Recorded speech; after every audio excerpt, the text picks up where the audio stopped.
It's 6 o'clock. I hereby open the ordinary meeting of Council. I'll start with an acknowledgement of country. Lithgow City Council Wiradjuri elders past and present of the Wiradjuri Nation, the original custodians of the land on which the Lithgow communities reside. The Council also extends our respects to our neighbouring nations. Declaration of webcasting. I inform all those in attendance at this meeting that the meeting is being webcast and that those in attendance should refrain from making any defamatory statements concerning any persons, councillor or employee, and refrain from discussing those matters subject to closed council proceedings as indicated in clause 14.1 of the Code of Meeting Practice. I note that all councillors are present. Do we have any declaration of interest?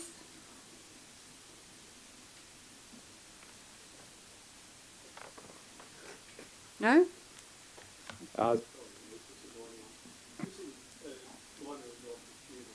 Sorry, I pressed it off. Minor and non-pecuniary, just that I have an on-site sewage system and we're voting on that policy tonight, but I don't see any personal benefit out of that. Thank you, Councillor Marnie. Do we have any further? No, Mayor, if I could, I'd like to move a procedural motion at this point of time, if I could.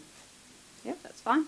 I'd like to move item 3.5 forward to after the notices of motion so it can be dealt with early, as it does reference your failure to submit a designation person's return. Thank you, Councillor Ring. I'll put that. Any those in favour? Those against? Declare that carried. We'll move on to commemorations and announcements. Excuse me, confirmation of the previous minutes. Oh, sorry. Thank you, Mayor Statham. I'm sorry, slipped the tongue. Thank you, Councillor Statham. I've got 2 minutes that need to be moved. So can we have a mover for the 26th of August? Yeah, I'll move that. Thank you, Councillor Ring. Is there a seconder?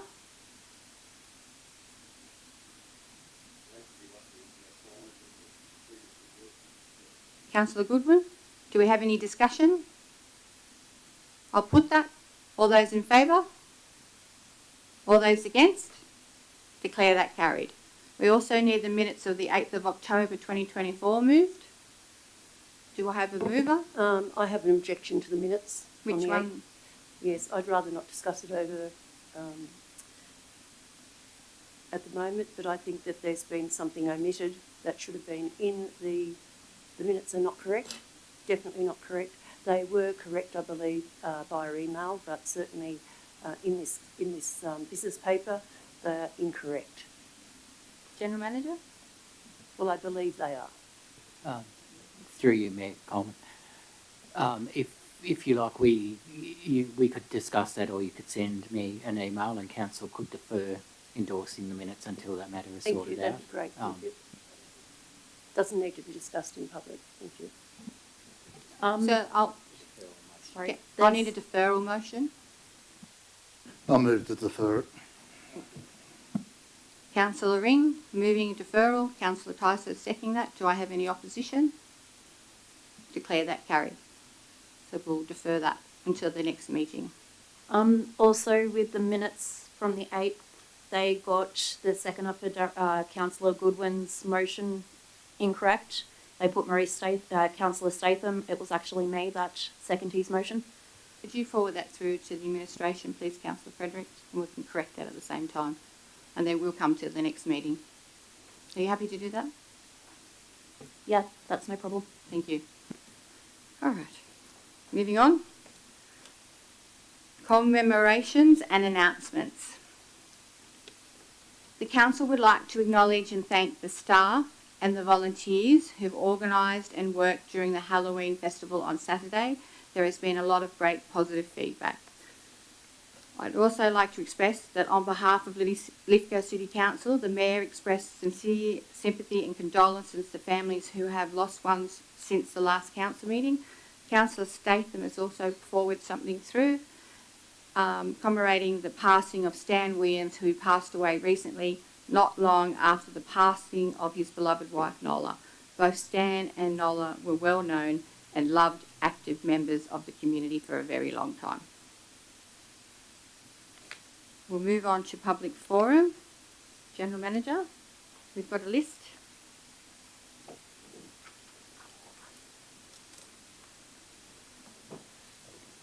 We have 2 speakers who are listed for public forum.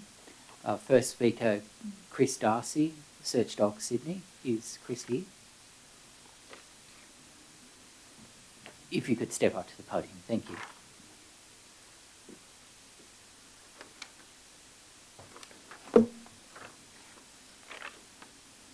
Good evening, councillors, and thank you very much for having us here tonight to speak with you guys. My name's Chris Darcy. I'm the president and co-founder of Search Dog Sydney. We're a volunteer not-for-profit organisation that's been around since January 2016 that provides assistance and support to families with missing loved ones. So we provide both live find dogs as well as cadaver dogs. We also do specialist operations utilising drones and artificial intelligence technologies. We're currently in the process with working with Construction New South Wales for a major project throughout next year. And we're looking for additional councils that we can work with to roll out this new emergency management technology to assist with disasters when they occur. And that being some things that can't be discussed, but I would like to request to council, I just find this, sorry, my apologies. An information session if sometime in the early next year for one, but the other one is a meeting with your emergency management team to sit down and discuss what occurs. Now, in the last 2 years, more than 21,000 people here in New South Wales have gone missing. We're fully aware that our New South Wales police resources are stretched to the limits, as well as our volunteer resource numbers. Now, our volunteer numbers are dropping at a rate of between 17 to 20% per annum. And we're looking at expanding our volunteer numbers here into the local community with the use of the Reconstruction Authority grant to continue to do what we're doing. Now, the equivalent of what you're seeing here with my colleague Adele, utilising a drone and utilising a dog when it comes to a missing person search is the equivalent of having 140 personnel out on a search. So we're actually utilising the technology, both new and old, to make sure that we can capture and assist those families and loved ones to do what they need to do. And I hope that you guys will at least look into providing us with access to training facilities around the area, such as using your parks and gardens, but as well as that, so that I can sit down and give you guys an information session to fully demonstrate the capabilities of what Search Dog Sydney currently have. So thank you very much, and I look forward to hearing back from you all. Thank you, Mr. Darcy. We have next on the list, General Manager. Matilda Morgan, item 2.4, trial of honorary young mayor for Lithgow Council, and I should have mentioned that the time limit for public forum is 3 minutes. Hello, sorry, I'm just a little bit nervous. My name's Matilda, I'm 16 years of age and I live in Lithgow. I'd like to support the young mayor. For those of you who do not already know, I helped Councillor Tysus during the campaign for the proposal of the young mayor. And by this, I just handed out flyers and talked about my support for the idea. I have previously participated in the Planet Youth Summit and focus groups. I do school leadership programs, and I have completed work experience with the council in their tourism department. I believe that there needs to be more youth involvement in the council and the community as a whole, so that youth can develop a better understanding on how everything works and can voice their opinions and add their contributions. After all, you are planning our futures. We all have the right to request what we want from council, but we also have the responsibility to understand how council works and why we cannot always have the outcomes that we want. The best way to achieve this is to get involved. I believe that there needs to be increased youth involvement and that our voices and opinions are vital for the growth of our community and the future of our area. Sorry. That's okay. I can understand. I'm as Um, nervous as you are. The decisions that you make and the direction that you take our community will directly impact my generation and the generations after me. And will decide whether we can stay and help our community grow or we have to move away and support another community. For example, employment. We need employment opportunities, full-time, long-lasting, secure jobs that meet the cost of living. Without this, many of us will need to move through. I respect everyone serving on the council, but I also feel that we are largely represented by the older community that may not be in touch with our generation and our needs as they may feel that they are. Council should be represented by all demographics of our community, including young youth and the upcoming generations. Thank you for your time. Thank you, Ms Morgan. Congratulations. Do we have anybody else that would like to speak in regards to items on the business paper? If you would like to speak, then please come to the podium. No?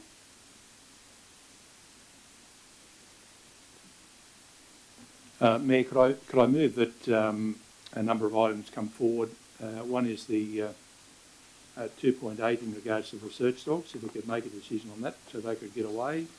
And the other one is 3.10 in regards to the Burton Street Causeway. There are family members here tonight in regards to that one, and I'd like to see them dealt with so that they can get away. Thank you. I'll second that.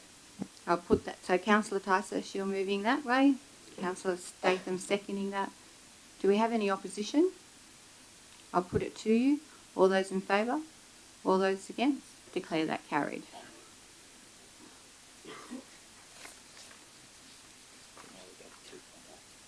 So we'll go to 2.8. Oh, sorry, my mistake. We'll do mayoral minutes first and then we'll go to 2.8.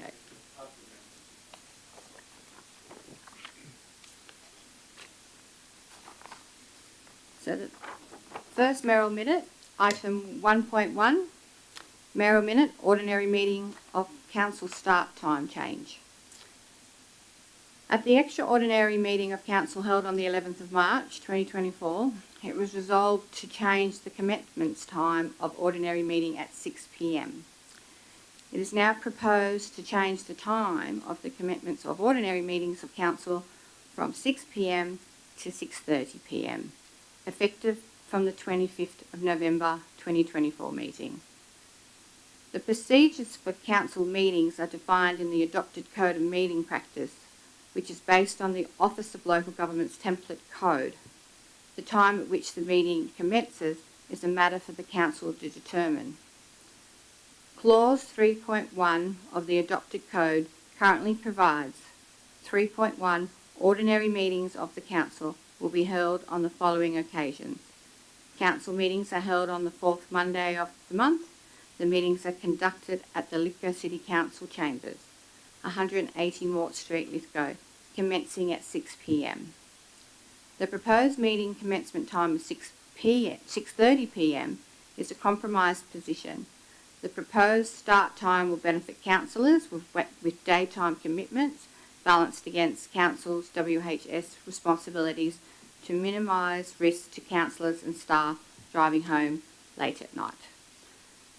The recommendation is that council receive this mayoral minute and change the commencement time of ordinary meetings to 6:30 p.m. effective from the 25th of November 2024 meeting. Do we have any debate? I move an amendment that remain at 6 p.m. The way it currently is. Unfortunately, I'll call that out of order. Councillor Ty says it's a direct negative. If you don't wish for it to be at 6:30, then you can just vote against it. Do I have any further debate? Can I add an amendment? Depends on what your amendment is, Councillor Goodwin. Happy for it to stay at 6:30. I'd like to move a motion that the meetings are capped at 3 hours, with the provision of a motion at the end of the 3 hours, if it's the wish of the council, to extend the time for a further 30 minutes to wrap up any motions that have not been dealt with. That's an amendment. Is there a seconder? I'll second that. So you're seconding that amendment? Do we have any opposition, or would you like to speak to it further, Councillor Statham? Oh, I don't think it's anyone's idea to go against anybody in this particular instance. It's not terribly important, 30 minutes either way, but I do think the proposed start time with benefit councils one day with daytime commitments balanced against where you've got here, councillors and staff driving home late at night. I mean, it is better at 6 p.m, I think, for council staff. I mean, if you look on the bench, there's at least 2, maybe 3 council staff that have to travel a long distance. I guess I travel 30 minutes, you travel 30 minutes, but I do believe what Councillor Goodwin has suggested is a halfway mark, that it's essential that we don't have 4 and 5 hour meetings. You wonder why people worry about where you are and what you're doing. People up on the bench live a long way away, and I think it's absolutely hideous to have, if we can't do a meeting to suit the public and to suit the council within 3 hours, we're not trying. Because, you know, look at tonight. I know I'm digressing a little bit, but I've talked to 5 councils in the last 4 weeks, and none of them have notices of motion. It's natural that people do, especially when they first get onto council.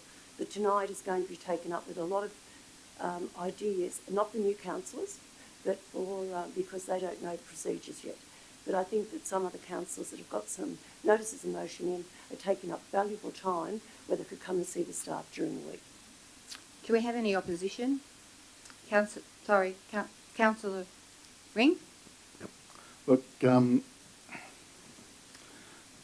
don't understand the point about noms. I don't care that other councils don't put them in. There are plenty that do. That's a right of councillors. We represent the community. We bring forward ideas or concepts on their behalf. That's our prerogative.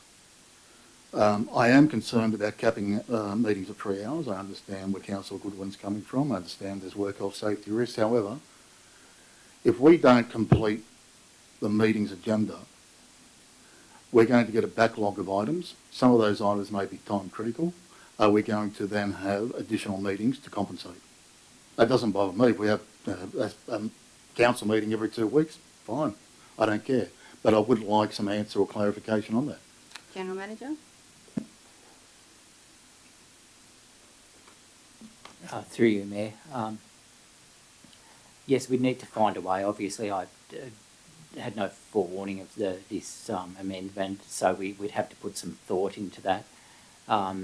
Just to mention that the Office of Local Government Model Code of Meeting Practice does include provision for either an end time for meetings at night or a limit on the number of hours. So I just need to consider ways to work around it, but it's really the decision of council. Councillor Tyson? Thank you, Mayor. I was of the opinion that under the Code of Meeting Practice we can actually do that anyway. I don't think we need to set a time. If we get to a stage where we've had enough, whether it be 9 o'clock, 10 o'clock or whatever, and then we can adjourn matters. I'd be interested in calling matters forward that can be dealt with quickly rather than following a long process, so that if we can nip half them in the bud, if it's just a yay or a nay, then we haven't got that much left over at the end of the night. So if there are short matters that can be brought forward, we need to bring them forward. And the debatable matters, the long matters, can go along until such time as we think we've had enough and something else could go over. Or if they're urgent matters, they can be dealt with before, at the early part of the meeting rather than leave them to the end where we're getting stuck in the centre of the meeting. So, but it can be done at any stage. So I know some councils do have a time of 11 o'clock. I'm not sure what time they actually start the meetings, but the reality is that, we can decide as a group to do that if we're not getting any headway and the matter's proceeding further. But hopefully, once we get through the first couple of meetings, I think we'll probably have a basic agenda and we can run from there. Thank you, Councillor Tysos. Do I have any further debate? Councillor Yeah, Frederick? I'd like to Oh, Councillor Marnie? Oh, just briefly, I'm not supportive of an artificial cap. Councillors may remember during the campaign that councillors were brought into question about their time they dedicated to examining and interrogating finance committees, reports to council. If there's stuff that due diligence needs to be applied to in that period, it needs to happen. I think Councillor Tysos has captured the issue well. The Code of Meeting Practice does provide for opportunities to defer or carry over agenda items into the next meeting. I can't support a concrete and artificial cap. I think we should also be looking at participation. Our workforce commutes to Bathurst, it commutes as far as Penrith. I'd like to think that those potential people with different lives in our community are able to stand for council, are able to attend council meetings, speak to council meetings. I think it's reasonable, the time 6:30, I think it's a reasonable compromise. The local government award is very clear and prescriptive and guides the general manager in managing staff hours. That's not a concern for us as councillors. This is the meeting of the elected councillors of the greater city of Lithgow. The staff support that, but the primary function of this meeting is the effective undertaking of our roles as councillors. So I'm supportive of the original motion. I'm not supportive of the amendment, but I appreciate that I think Councillor Tysos has maybe offered a pragmatic pathway forward on that front. any further debate? Councillor Frederick?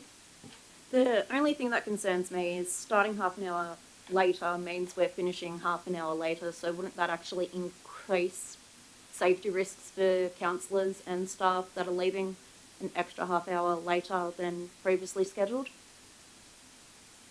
I think 6:30 was a compromise. A lot of us work till 5 o'clock, so sometimes it's a struggle to get here by 6, but yeah, it's a compromise of 6:30. If you're not happy, you're more than welcome to vote against it. Vote according to your values. Councillor Frederick. Any further debate? All right, I've got an amendment. I'll put that. All those in favour? All those against? Declare that lost. I'll now put if there's no further debate on the mayoral minute, I'll put that. All those in favour?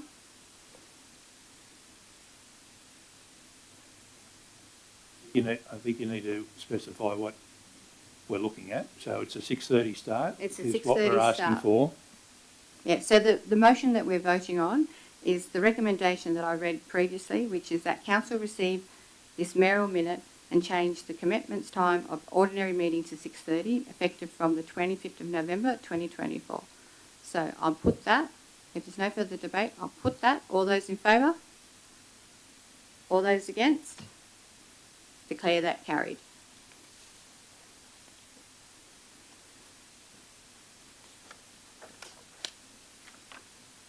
The next mayoral minute is item point 1.2, Lithgow Locomotive Workshop Petition. New South Wales Legislative Assembly petitions allow members of the public to directly place their issues before the Parliament. A petition helps raise awareness of an issue in the community and lets members of Parliament know what action the community wants the Parliament to take. But it doesn't compel the Parliament to take action.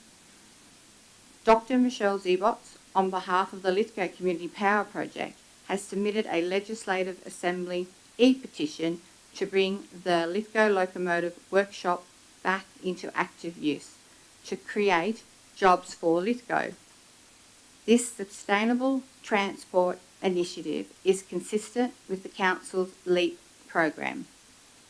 The petition asks the New South Wales Government to bring the Lithgow Locomotive Workshop back into public ownership, thereby enabling it to be leased to viable rail, manufacturing and engineering businesses to create jobs and training opportunities for people living in the region. The Lithgow Locomotive Workshop is currently owned by Pacific National. These lots sit alongside Lot 1 DPI 1105168, owned by the New South Wales Transport Asset Holding Entity. If consolidated and brought back into active use, the workshop could be used to convert existing diesel freight locomotives to electric power drives, thereby reducing noise and exhaust emissions that impact on residential communities such as those in the Blue Mountains and throughout Greater Sydney.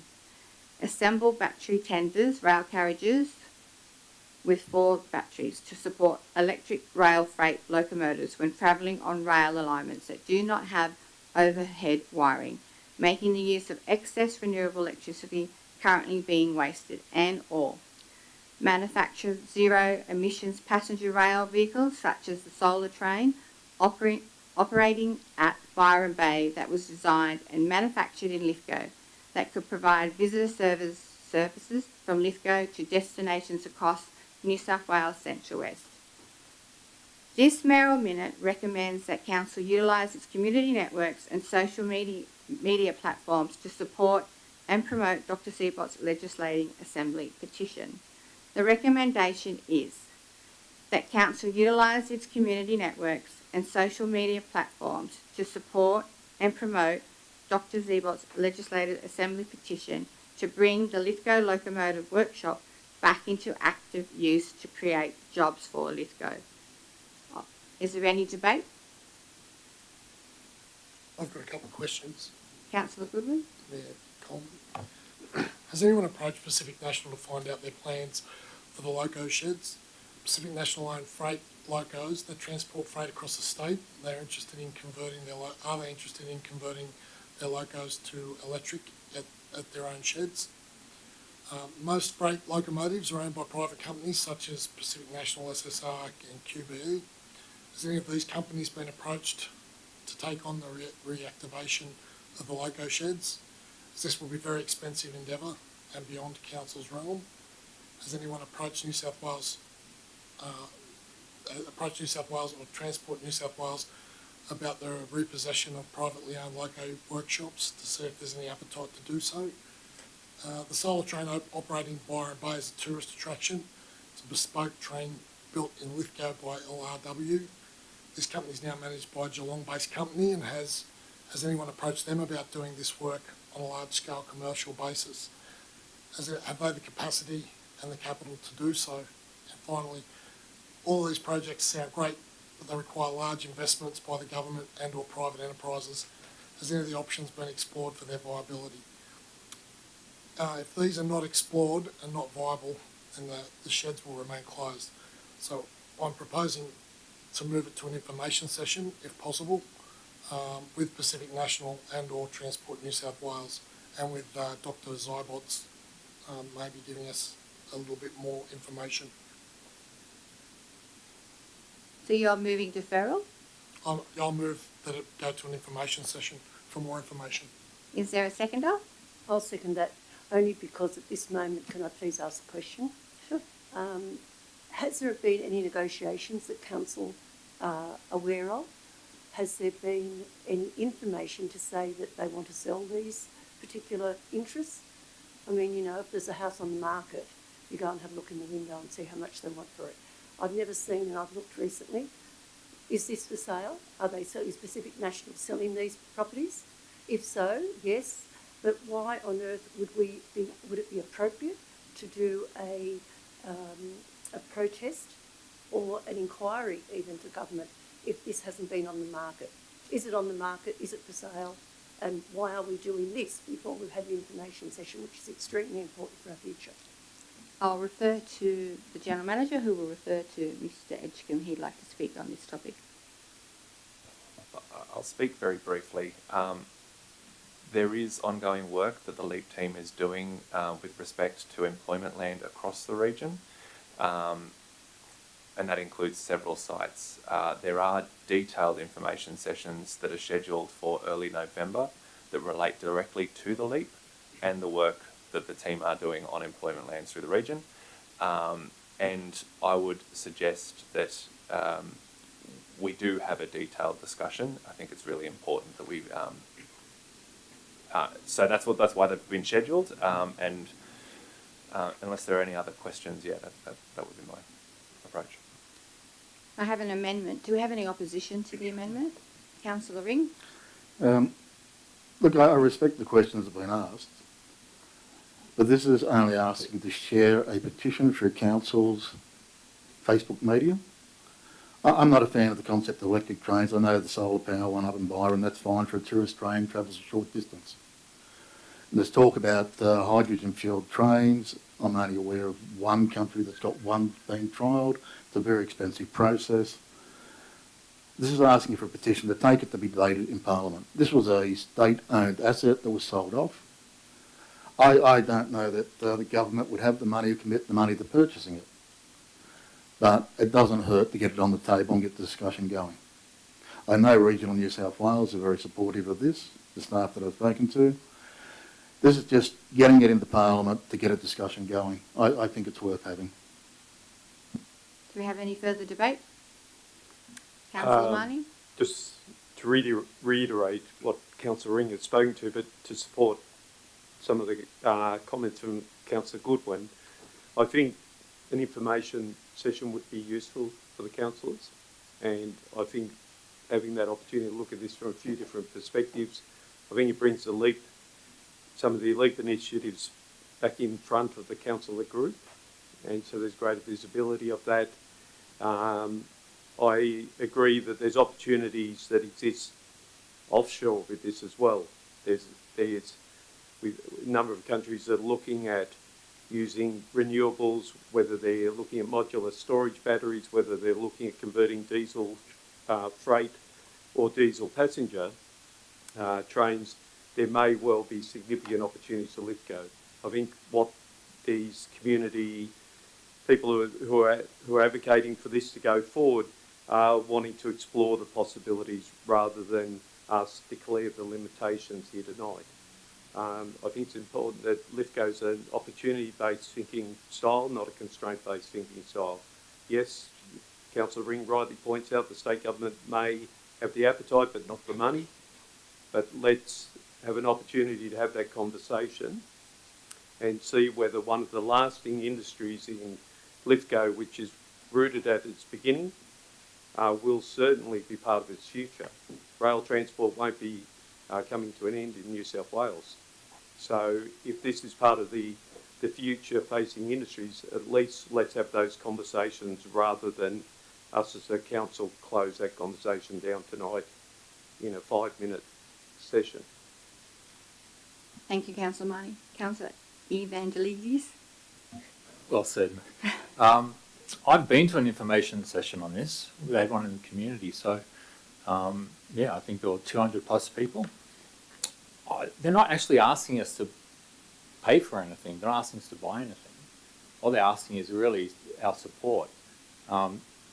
Someone seems to be doing a lot of the hard work, and I say we support them now rather than waiting around and waiting for information. I mean, we just have to look at what they're actually asking us, and it's really not much. The least we can do is support it now, and people are putting a lot of effort into this proposal, and we're the ones that are going to benefit, so I say don't hold them back at all. Let them go for it. Thank you. Any further speakers? Thank you, Mayor. Thank you, Councillor I just want to, in regards to the recommendation, I'd like to put a dot point after the word petition. I think you can take out the last bit because it's in the article anyway. Is there a time frame for this? Is there a cut-off date? Yeah, there is a cut-off date. They have until what's the cut-off date? The end of February, I believe. Yeah. Oh, okay. For the petition. That's why I brought it forward. So when would this come before an information session if that was the case? November. Before the next meeting? Yes. Simply the recommendation is asking that we support them in regards to the petition. as for the nuts and bolts of the proposal, that will be coming to an information session in November. I've got an amendment on the floor at the moment, Councillor Tysus. If you like, I need to put that first, if I could please. Yeah, but are you happy to change your recommendation to finish after the word petition?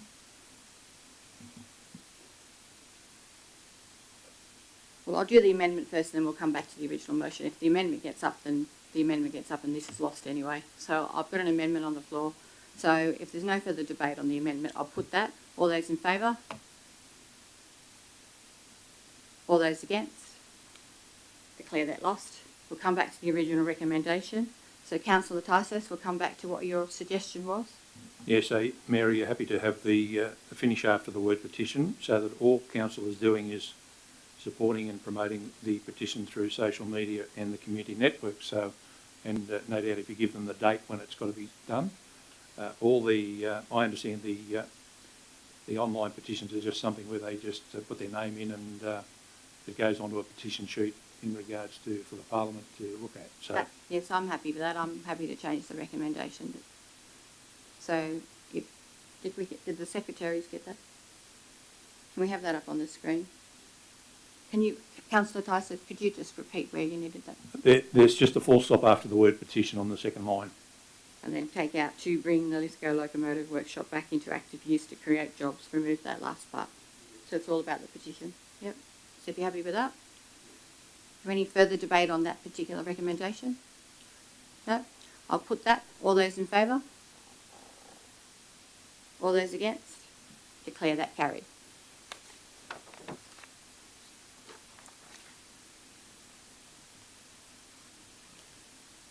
Item 1.3, Mayoral Minute, proposed new Lithgow Fire Station. Mayor, I was just wondering, I know this is a mayoral minute, Yes. It's a late mayoral minute. I was wondering whether we could push this back into the meeting, given the fact that we've got other matters to attend to at this stage. I'm happy to do that. Somewhere towards the confidential matters or something like that, towards the end of... I have no problem with that. Thank you. I'll second that. So are you moving that way, Councillor Tyson? So Councillor Statham is seconding that. I have no debate on that. No, I'll put that. All those in favour? Declare that carried. I'm happy to move that. That's fine.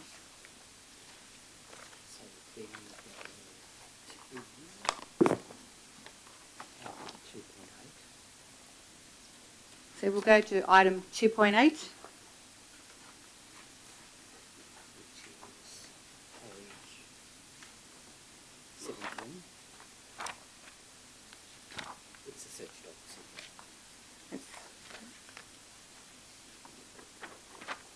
So 2.8, notice the motion.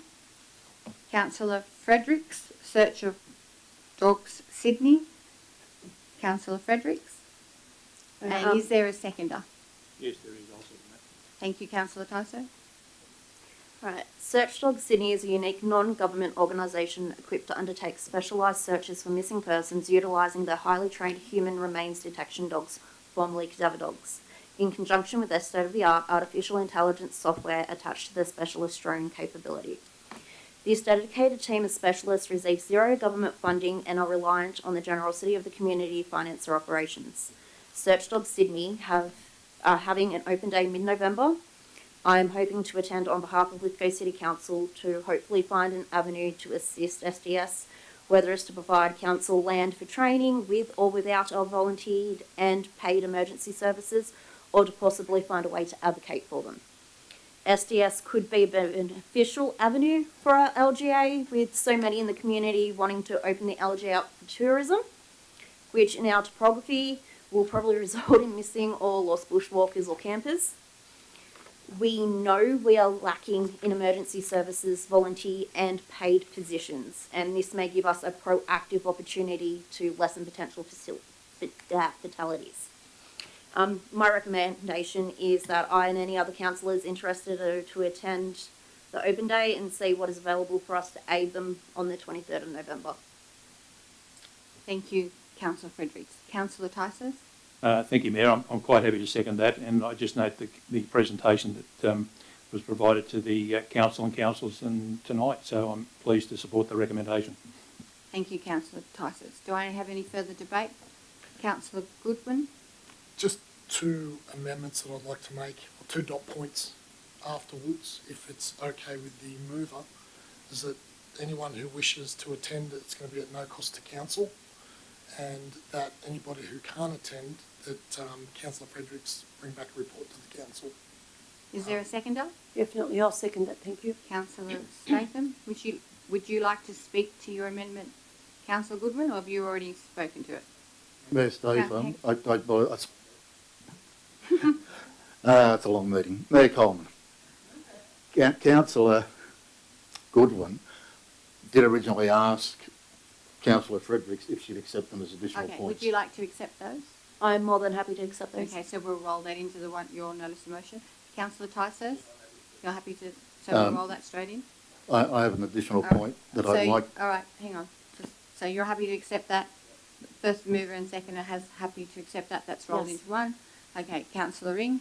That an information, to add an additional point, that an information session is organised in 2025 with the Search Dog organisation for councillors. So is another dot point? Yep, another dot point. If Councillor Frederick? the mover and seconder are happy for it. Are you happy to accept that into your notice of motion? Yes, no issues with that at all. Councillor Tyson? Okay, so we've got that all up. Just wait. Mayor Coleman? Yes, Councillor Yes, Statham? I'd agree with all the points taken tonight. I think this is an essential service, along with our own local identities that are volunteers. I also have suggested to those people to have an information session early in the year. Thank you, Councillor Statham. Councillor Evangelides? Yeah, I think it's fantastic. Will one of them be based in Lithgow? Councillor Frederick? That was a discussion that I did have with Mr. Darcy today. He is happy to try and open a branch this side of the mountains and use us as that first open branch.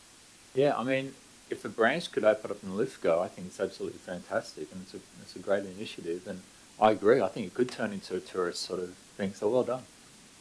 Thank you, Councillor Evangelides. Do I have any further debate? Councillor Marnie? More questions, I suppose. Perhaps through the Mayor to Councillor Fredericks. Just given that a lot of our tourism localities sort of sit over the Oberon Council, Blue Mountains Council, on Mid-West Regional Council, is it worth maybe putting a feeler out to them? I suppose I'm going two ways with this question. I don't know, Jonathan, through you as well, Mayor, whether Jonathan has, in his role as local emergency management. Mr. Edgecombe? My suggestion, through you, Mayor Coleman, my suggestion would be that if this motion moves forward and the councillors are inclined to support the introduction of the Search Dog Sydney into the Lithgow LGA, that I could raise the matter with the local emergency management committee and speak to them about, and possibly even have the proponents of the proposal brief the LEMC and see what support that agency can also provide in that group of individuals. Councillor Frederick? I'm all for all of that. That's great. So we've got a notice of motion on the floor. Would you like to read it out? Because it is your notice of motion, and with all those included dot points, so we know what we're voting on, and so what the public also knows what we're voting on. All right, so I'm just reading the recommendation out again. That I and any other councillors interested are to attend the Search Dog Sydney Open Day and see what's available for us to aid them. Any councillors who wish to attend can, at no cost to council. A report be brought back to council by myself and anyone else who attends the Open Day, and Search Dog Sydney be invited to a councillor information session in early 2025. Thank you, Councillor Frederick. Councillor Tyson? Just in regards to the point to it, should read council, not council or at the end. The secretaries get that? Yep. Has that been corrected?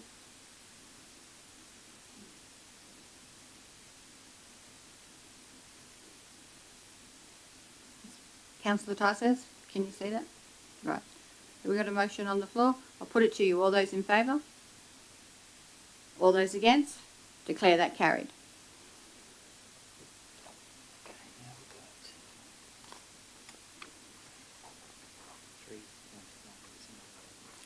So the next item for debate is 3.10. Thank you, Mayor. I move the the administration's recommendation that council advertise the proposed naming of the Farmers Creek Causeway immediately adjacent to Burton Street as the, quote, George Pearce Memorial Crossing for a period of 28 days prior to returning the matter to council for a final determination. I won't go into the report. It's been going on for some time. The family's happy with it. They're here tonight. At a previous council meeting, the family, the granddaughters, I think it was, gave a beautiful speech in regards to the recognition, and I think this, and the family's quite happy with this, and so should the council and the community. So I move the recommendation. Thank you, Councillor Tysus. Do I have a seconder? I'll second that, thank you. Councillor Statham. Councillor Statham. Yes, certainly, I totally agree with Councillor Tysus. This family has been a very well-known, respected family in Lithgow for many decades, and I was very fortunate to do the eulogy at George's funeral. They're an amazing family, and this is a short, good way, with all the previous ways that we did try and couldn't get the names through, to actually display that we really care about our elderly people who have given a lot to our district. So I'm very delighted at long last. This has been an ongoing thing now for, I don't know, the best part of a year and a half, I believe. So I'm very happy with this result. Thank you to the staff. Thank you, Councillor Statham. Do I have any further debate on this topic? Or this item, I mean? No?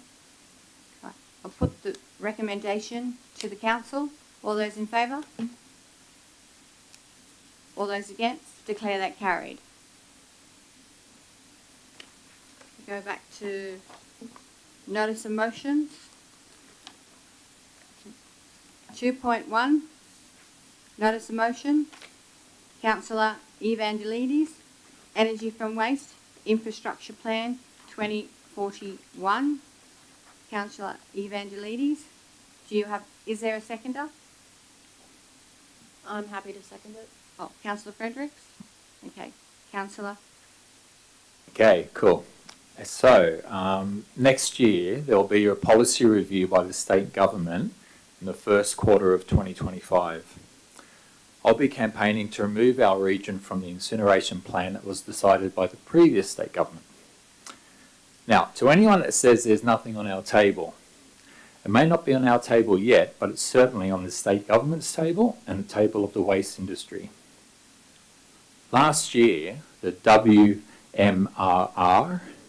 Waste Management and Resource Recovery Association, staged a conference at Moore Park in Sydney. The incineration industry from all over the world were in attendance. The event, of course, was sponsored by the companies that wish to build and manage these incinerators in New South Wales. International companies are looking for overseas markets due to the resistance and winding down of operations in Europe. Remember, this meeting took place after three previous locations were rejected in New South Wales. I will remind everyone that we are just one of 4 locations earmarked for incineration in New South Wales. For those that might remark, it's a state significant project and it's out of our hands. I, along with many others in the community, have been campaigning against burning Sydney's rubbish here for the past 3 years now. I've attended numerous meetings, information sessions, and spoken on behalf of our region. I did this as a community member. I'd like to do this as a representative of the community.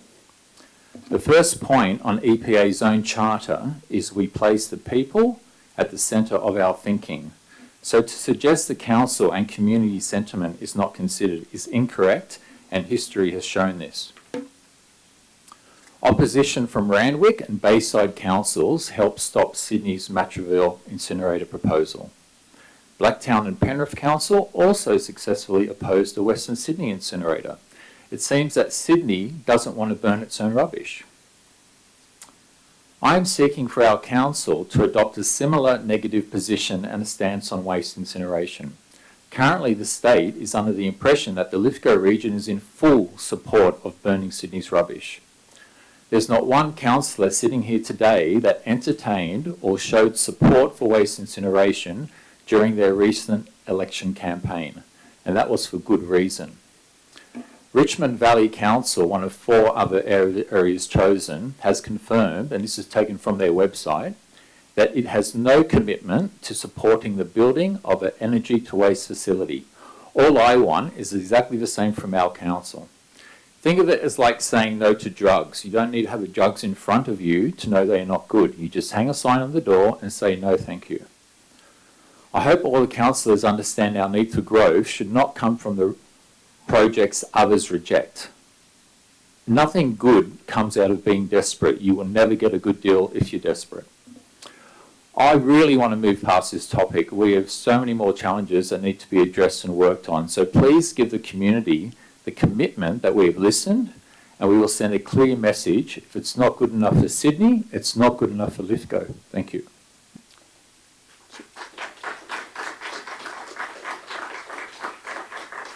Before I ask you to speak, Councillor Fredericks, Councillor Evangelidis, could you please read your recommendation? And the recommendation is... Okay.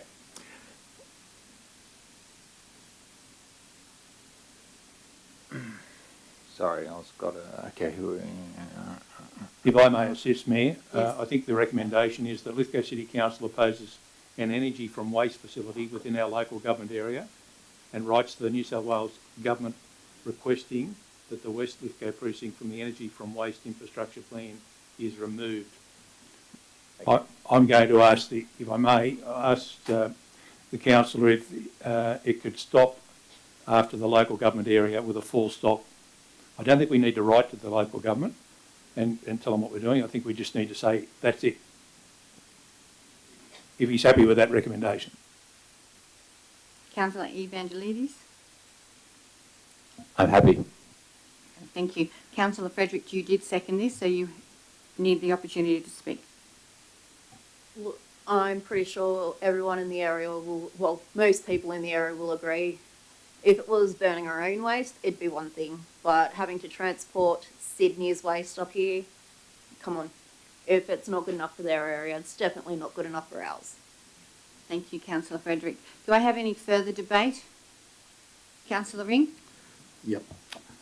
The Waste to Energy Infrastructure Plan on page 3 states energy from waste in New South Wales must, point 2, adhere to precautionary principles where there is a greater risk of harm to human health due to the proximity to high population areas, and now and in the future, in areas where there are regular exceedances to air quality standards from existing sources.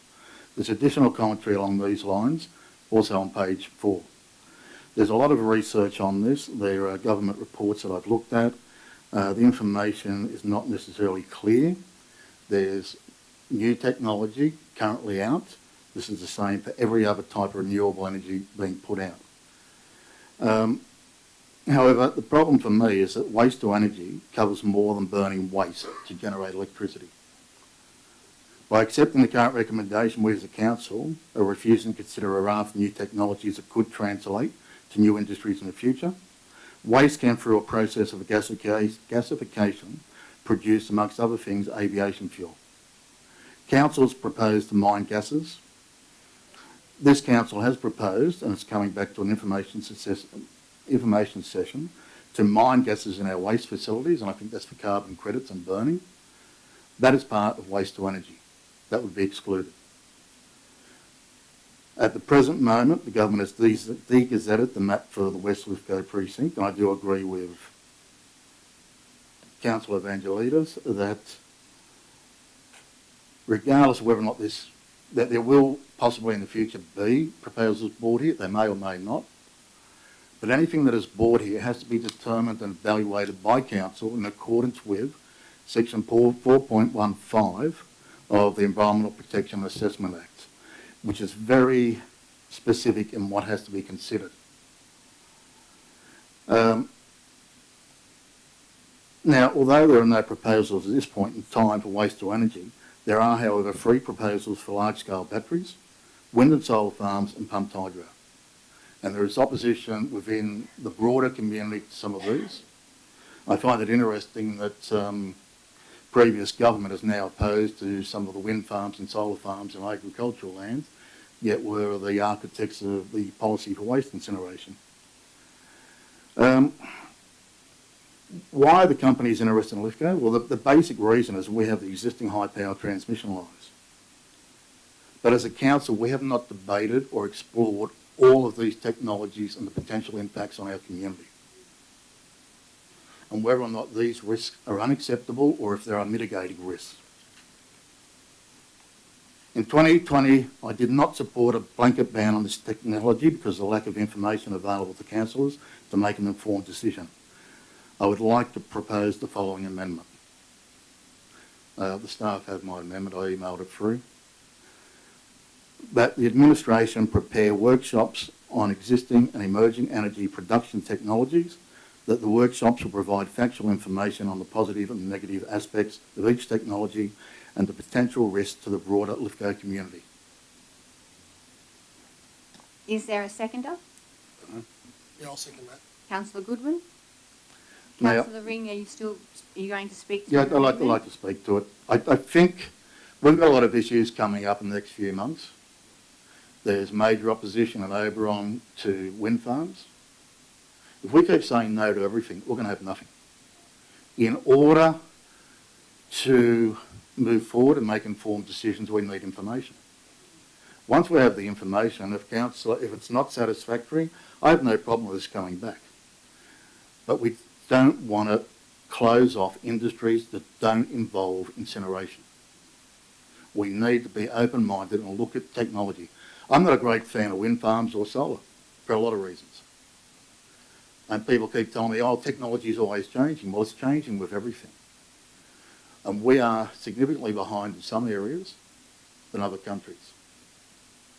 So I think having the information and looking at all of them, because it's going to impact us over the next few months. We're going to have to make decisions potentially and statements on big batteries, pumped hydro, wind farms and solar farms. And I'm already getting representations from community members that don't want wind farms and solar farms. So I think we need that information moving forward to make informed decisions on a raft of issues. Councillor Goodwin, you're the seconder of the amendment. You'd like to speak? Yes, thank you, Mayor Coleman. Originally, I wasn't going to support this recommendation at all, but now an amendment for an information session has come. I'm happy to go and listen to an information session to get more information in relation to renewables. But there's been no proposal that I'm aware of by the government or any other private enterprise.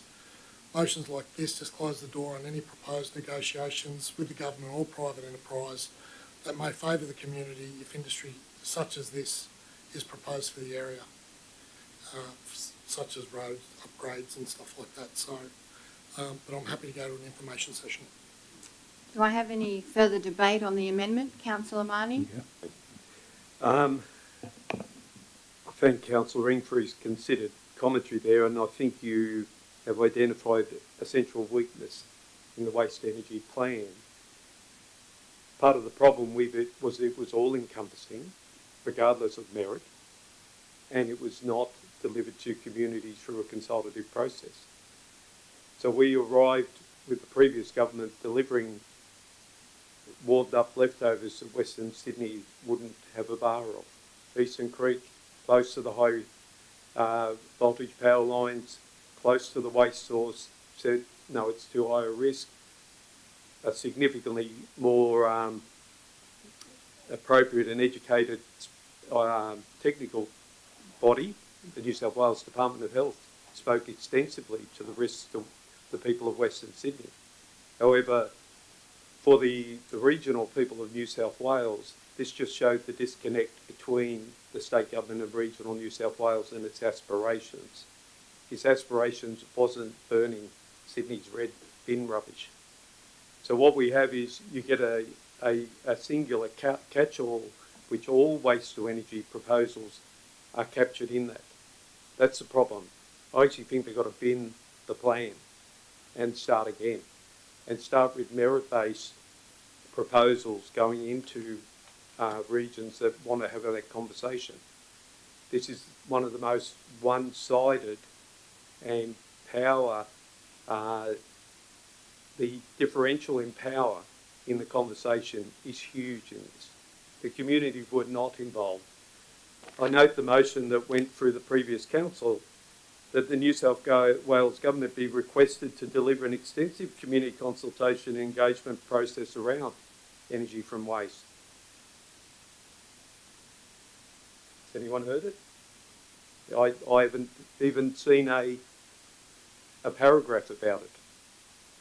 This is the problem. The plan's flawed, and whilst I understand where you're coming from, I won't support the amendment because I think we need to go back to the drawing board with this whole process and look at why this particular energy to waste precinct failed to win the social licence with its community because it didn't talk to its community.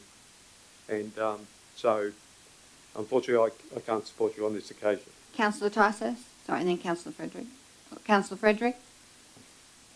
I'll be honest, the way I'm viewing all of this when it comes to anything renewable, if it's not good enough for NSW, Newcastle, Sydney, Wollongong, why is it good enough to dump here? We are not a dumping ground for any state government who refuses to acknowledge us any other time. This is our community. We need to worry about our people and not worry about what is going to be best for the state government to get back in or whatever. This is our place. These are our people. And if it's not good enough for who they continuously push as New South Wales, then it's definitely not good enough for us. Councillor Tysos. Sorry, and then Councillor Smith. Thank you, Mayor. I'm also against the amendment. I'm certainly for the motion being put by Councillor Evangelides. And the reason I do that is because I've come on council and I'm sick and tired of getting bogged down in issues that are way over our heads, never get anywhere, and we're getting to the stage where all the energy, all the talk, all the debate, all the community angst, we've got people for or against in the middle, not saying anything, and we're getting to the stage where it's just taking our attention from everything that we need to do for the community. That's why we haven't succeeded, because we're focused on energy to waste, we're focused on the pumped hydro, we're focused on wind farms and solar farms. I had a look through the election process at what was happening at Oberon. The last time they did something like that was when they fought against amalgamations. They didn't want to go to Bathurst, and they won. Now we've got them out there with 300-metre towers. They're putting it on state forest land to get around the circumstances. We've got to draw the line in the sand, this council, and say we're either going to have them or we're not. If they're on the books through the numbers in this room tonight, we've got a brand new council. We need to make decisions tonight to say yes or no. If the motion is supported, great. If it's not the other way, if it's against, then so be it. But we need to make a decision one way or the other. We're just dividing this community. We're focused on stuff that we don't need to get focused on.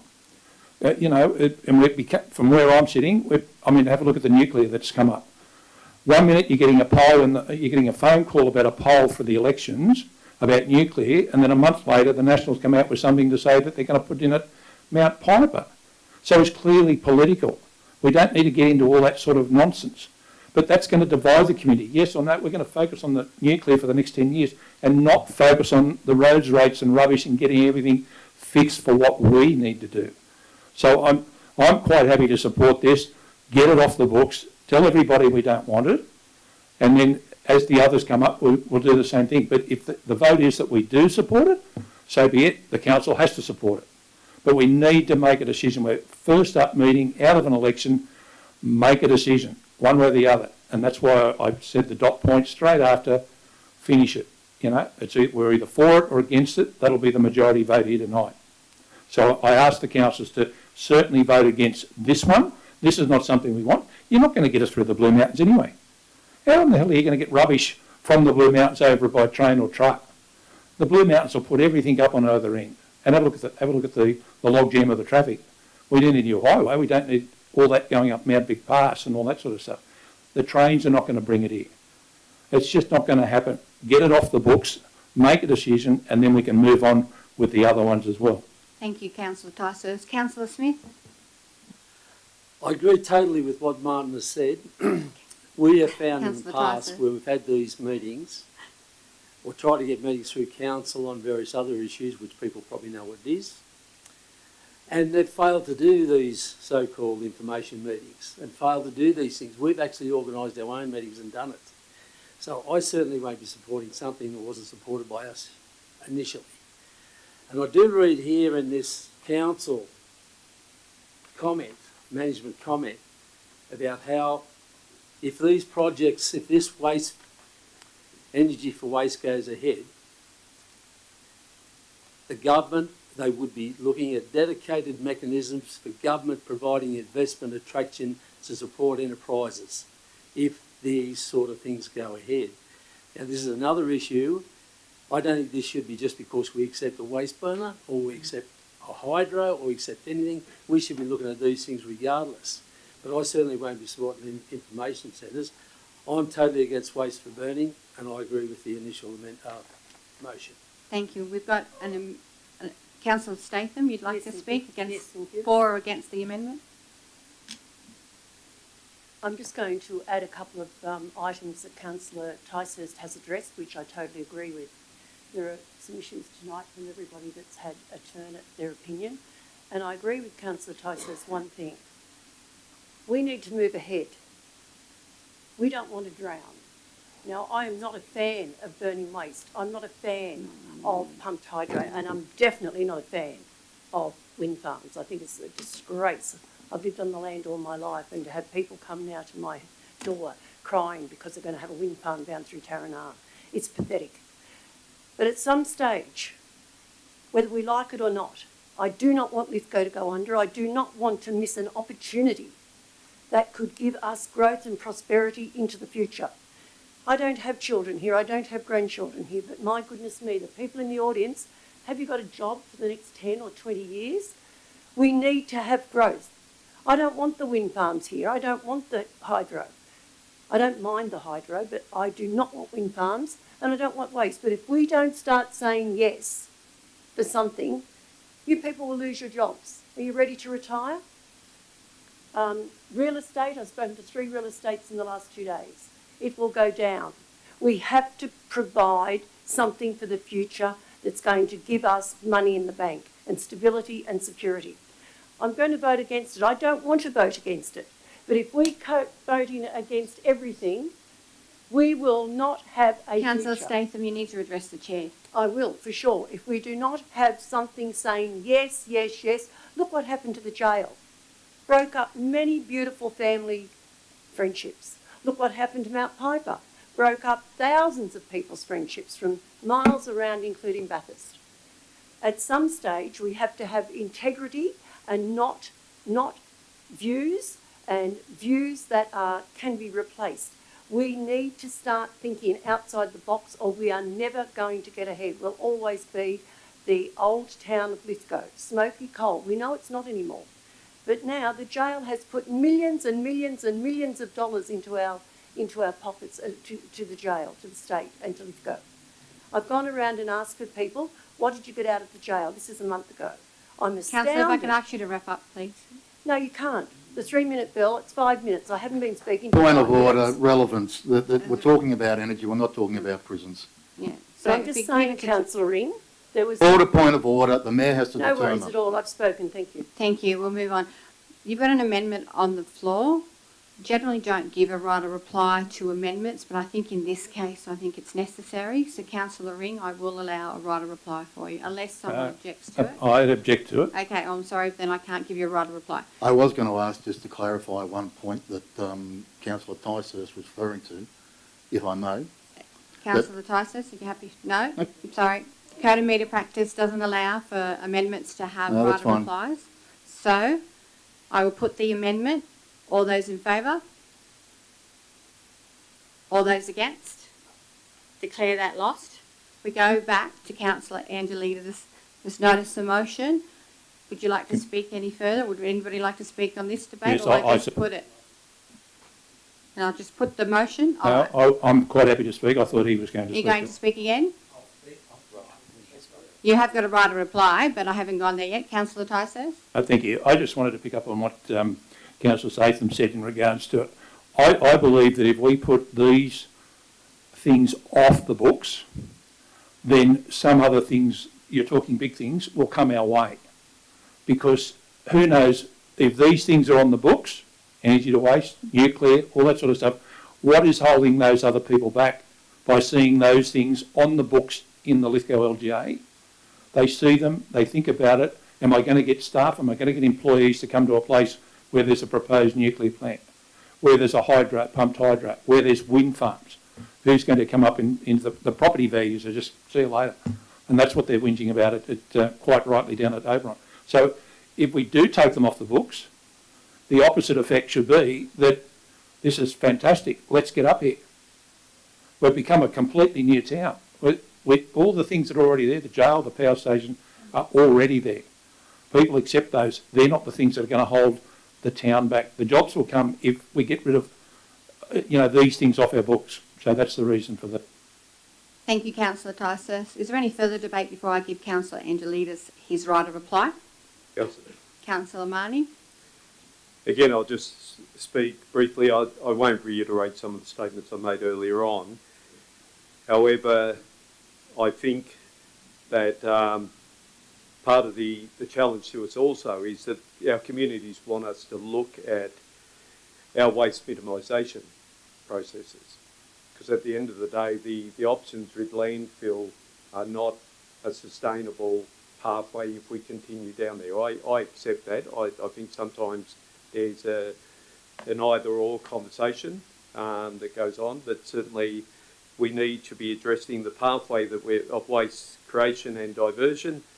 I do want to take a moment to acknowledge some of the things that the council has done and the staff, particularly with the red bins going into FOGOs. We've got targets of up to 65% of the material that is set aside as stock for feeding waste to energy infrastructure is starting to be diverted out of that system. We look at the resource recovery. We also look at private sector like Fairview, a business that is recovering aluminium for building cladding. So we are seeing lots of opportunities there where waste minimisation strategies. Councillor Ring spoke to some pre-existing conditions. I think anyone, and I didn't grow up in Lithgow, I visited Lithgow as a child, would recall the sulphurous mist, fog, smog, brought about largely because we're sitting in the central tablelands in an elevated. If I'm disturbing the meeting between yourselves, I'm sorry, but Can we have some order, continue on. The inversion layers are what cause the problems with when we're in a cold climate and during winter. So areas like Wollongong, where people were supporting a waste incinerator, where a school was only less than a kilometre away, where children spent 5/7 of their week for 48 weeks of the year as an absolute minimum, and a little bit less, maybe 40, for about 40% of their childhood. Those risks with those releases of chemicals such as furans, dioxins. Councillor Marnie. Councillor Marnie, please keep on, you're not talking about what we're discussing. You can have a point of order, Councillor Statham. Thank you. Councillor Marnie, if you could please. I'm talking to the waste incinerator. Please, yeah. Yep. So that was the reason I've never supported it. It's the reason a large percentage of the community didn't support it. And that was expressed very clearly at community meetings, as Councillor Smith pointed out, that were organised by the community, not by the state government and not by local government. So I can't support the continuation of waste to energy in our region, particularly in an incinerator form, and I'm happy to support the motion from Councillor Evangelides. Councillor Ring. Yep. Look, I can't support a blanket ban on all technology that could benefit this community. Waste to energy is not just incineration. There are other processes that can be used. So I won't be supporting it. Do I believe it will come here? No. Councillor Tyson is right. The railway system up here is not going to handle it. Rubbish from Sydney and the ACT is already being transported to Goulburn. So, but I am not going to vote to wipe out other technologies that could benefit us. Thank you, Councillor Ring. Councillor Evangelides, I think it's time for your right of reply. Yeah, thanks. I think Councillor Ring is trying to make this broad, but it's not broad. This is about burning rubbish. All the conversations when I was sitting over there last year, the year before, were all about burning rubbish. The amount of time wasted was about burning rubbish.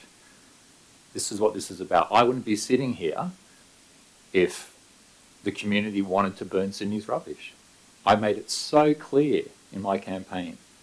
I really appreciate Councillor Fredericks and Ticehurst being new councillors. They get it. They understand. I don't want to waste a second more on this. Thank you. We've got a recommendation, a motion on the floor. I'll put it to you. All those in favour? All those against? Declare that carried.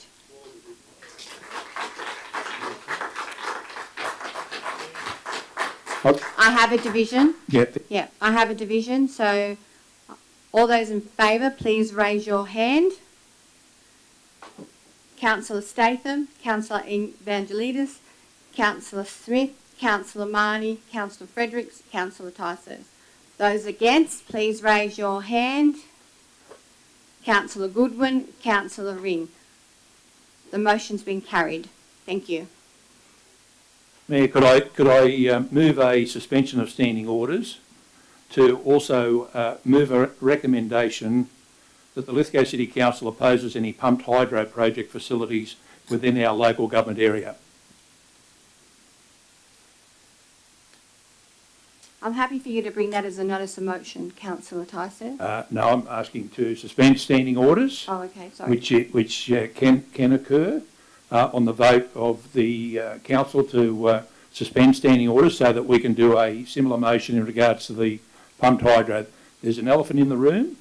It's the pumped hydro. It was what the election was all about, and it was referred to previously, and I believe it should be not necessarily debated, the twos and fro's. Everybody here tonight should be able to make a decision whether they support it or not so that we can move forward from day one, first council meeting. And so I'm asking Mayor to, the process is that we just have a vote.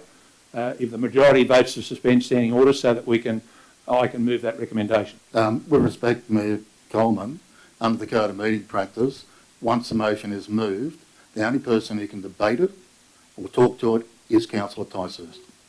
Okay. So it's been moved by yourself? That's not the case. Yes, it is. Right, show me where it is. So I'll just refer to the general... This is not a foreshadowed motion.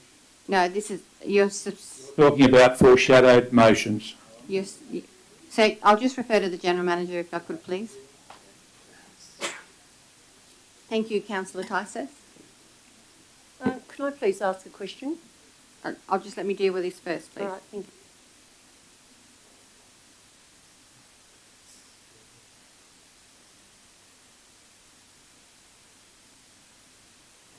So my understanding, if you move suspension of standing orders, then you then bring forward a notice of motion, or you're just going to move.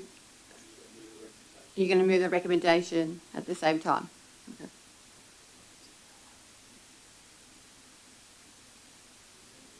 In other words, the councillors, by a majority, will agree, if they do, for this to be the recommendation. So basically you're to go on asking for the council to debate it here and now? Yes. Right, okay. They'll all be able to speak to it, but we need to suspend standing orders, which is a vote. If the councillors agree. My understanding is that you either need to bring a notice of motion or we can do it in urgent business. No, that's not the case. Then can Councillor Ticehurst show where in the Code of Practice it states that? Yeah, here we go. Yes, that would be helpful. Right now, let me show. Pass this up here. This is the same as the New South Wales State Parliament and the Senate and the federal government as well. Sorry, with all respect, that's not the Code of No, Conduct. yes it is. It's Code of Meeting Practice. yes it is. If It I- overrides the Code of Meeting Practice. Oh, Can you rubbish. please approach the bench? Yeah, and the General Manager will then speak up. Thank you, Councillor Tyson, for this. Thank you. That's great.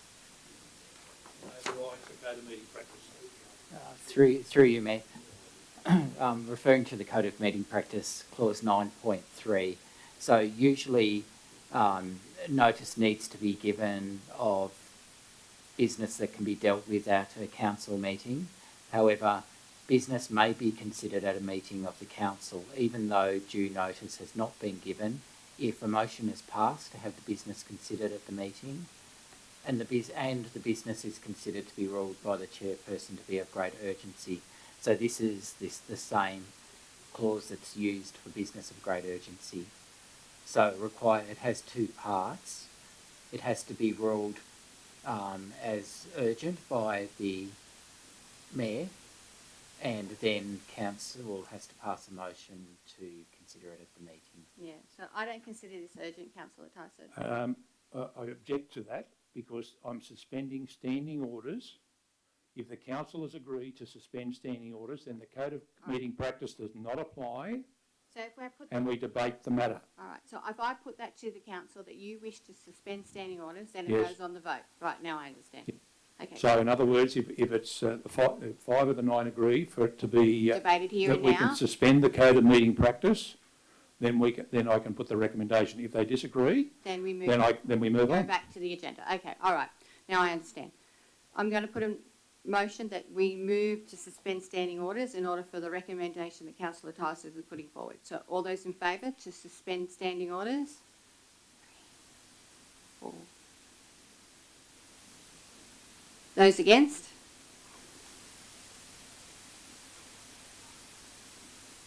Lost. Carried. Okay, so we've suspended standing orders.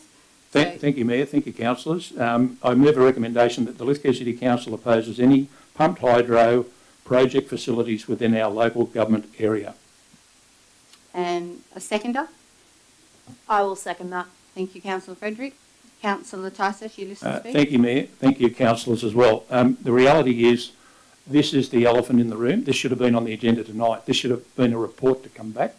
The last council finished up 5-4, I think, in favour of the pumped hydro, I stand to be corrected. But the reality is the election was fought by the pumped hydro. A councillor was elected from the group, and we need to put that to bed as well tonight. No use putting it back. EA is coming at us with $8 million and spending it. We need to tell them that either we're for it or against it. That's the reality. We need to give them a decision. We need to give the community decisions from day one as to what the council's positions are. We don't need to have all the documents.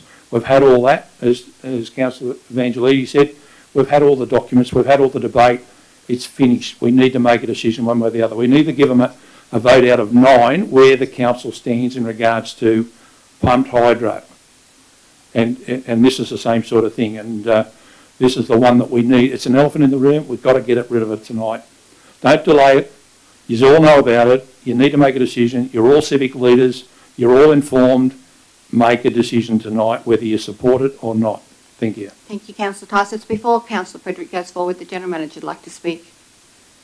Through you, Mayor, just to inform the councillors that Energy Australia have been scheduled to present two information sessions on directly related to this matter in early December. Thank you, General Manager. Councillor Frederick, would you like to speak, please? Look, we're all fully aware of the pumped hydro. We know the benefits, we know the consequences of it. We also know how the community feels about it. Yes, some say it's a loud minority, some say it's a loud majority. Frankly, again, it comes back to if it's not good enough for Newcastle, Sydney and Wollongong, it's damn sure not good enough for us. I'm sick and tired of being the dumping ground, and that's the only time we get recognised, is when they want to dump something here. I've been against the hydro. If it goes in, those platypi that are there cannot be relocated. So that national mammal is going to be slaughtered one way or another. That's not okay by me. The number of the platypus is dwindling every year. In some states, they're actually classed as endangered. And we're just going to allow something massive like the hydro to be put where a paddle has been found and allow them to die. I'm not okay with that.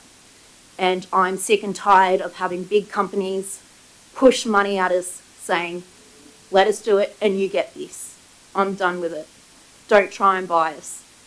If you actually want to do something productive for the community, find something that isn't going to put a massive divide into the community. Any further debate? Councillor Evangelidis? Yeah, I want to commend Councillor Ticehurst. I just think having these things hang over our head is just boring, it's pointless, and we've got another job to do. The community well and truly have spoken on this matter. I'm just going to say one fact is 1,500 more suitable locations in New South Wales for hydro. That's a fact. I don't care if Energy Australia own it. I can't put a concrete pyramid on my property. So, yeah, fantastic. I'd say definitely let's get this done and we can move on to other things. Any further debate? Councillor Ring?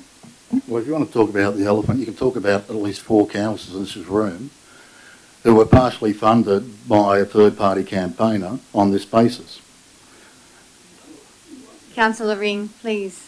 That's a relevant point, but at the end of the day... A point of order, I think that should be struck out. Yes, Councillor Ring, I'm not accepting that. Please No, keep it fine. to the topic at hand. Basically, the 1,500 better sites is a desktop study done by ANU. Does not look at infrastructure, land tenure or anything else. It's purely a hypothetical study that looks at the depth and the fall of the lands. That's it. Well, it's not important if you don't own it. Allow Councillor Ring to finish. Councillor Evangelidis, please. Now, look, at the end of the day, this is a critical state infrastructure. This is all virtue signalling. The dam, platypus don't live in deep water. If anything, the dam has ensured that the river has stayed wet during droughts. I'm really over the environment thing out there because it's a man-made environment. That's it. It has to have a purpose moving forward. Otherwise, the dam will go. Thank you, Councillor That's Ring. Any further debate? Yeah, Councillor Marnie? probably not the way I saw this coming in front of the council, but my position has been clear all along. I would like to clarify something to help eliminate some of the people that might be considered in the 4. I'm very happy, as I did with my Working with Children and Police Check, to publicly display it. I will be happy within a week, if I can do it, to put up my redacted bank account and a stat deck from myself saying where... Point of order, it's not relevant to the discussion. If we're going to Councillor Marnie, please refer to the pump hydro. I've got to take a point of order. Yeah. Councillor Ring?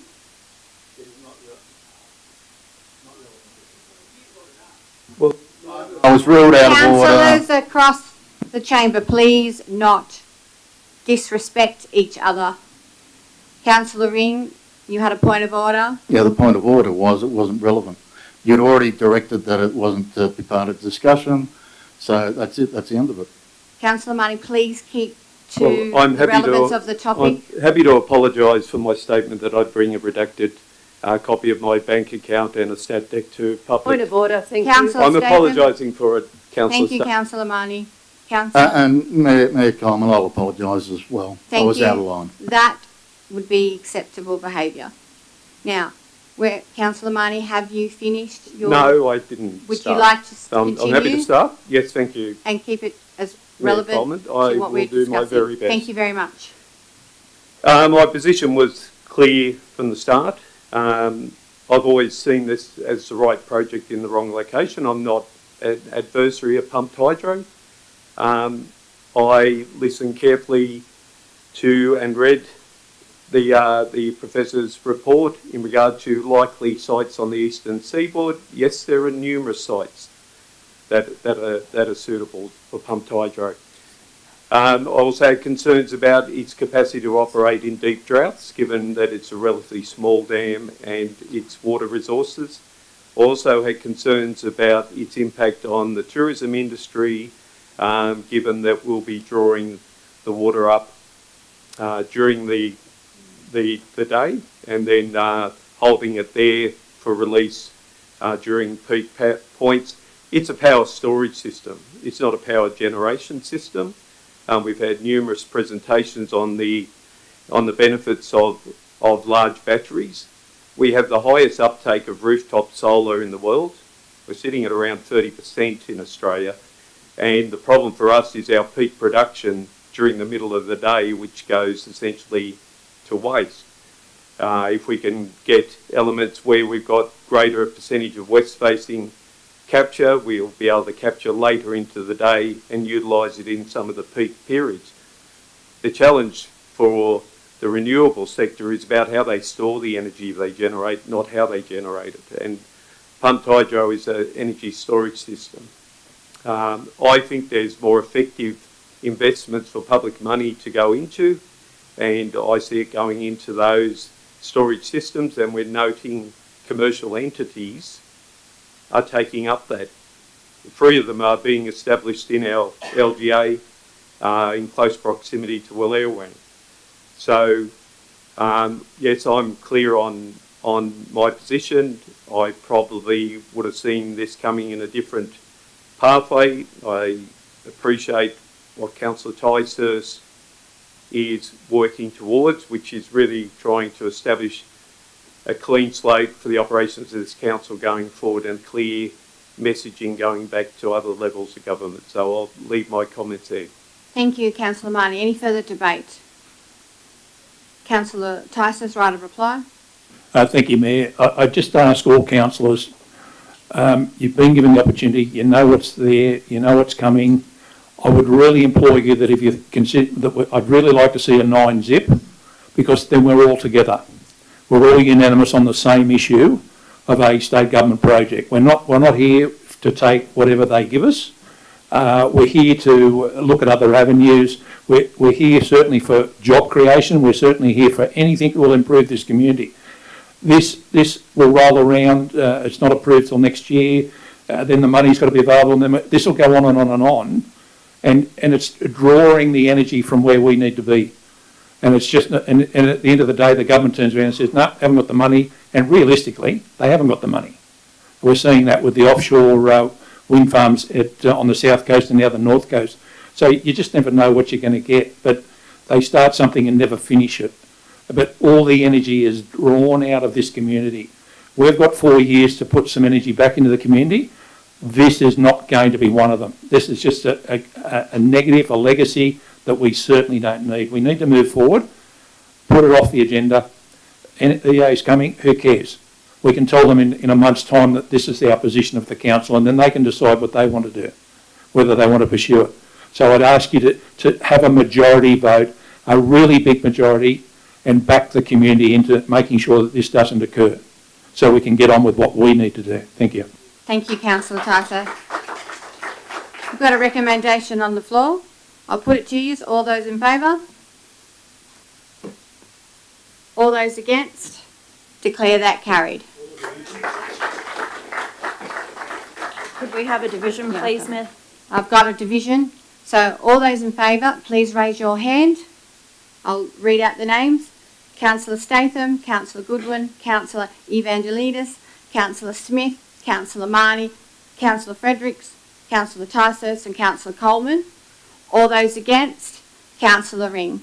It's carried. Thank you. Let's move on.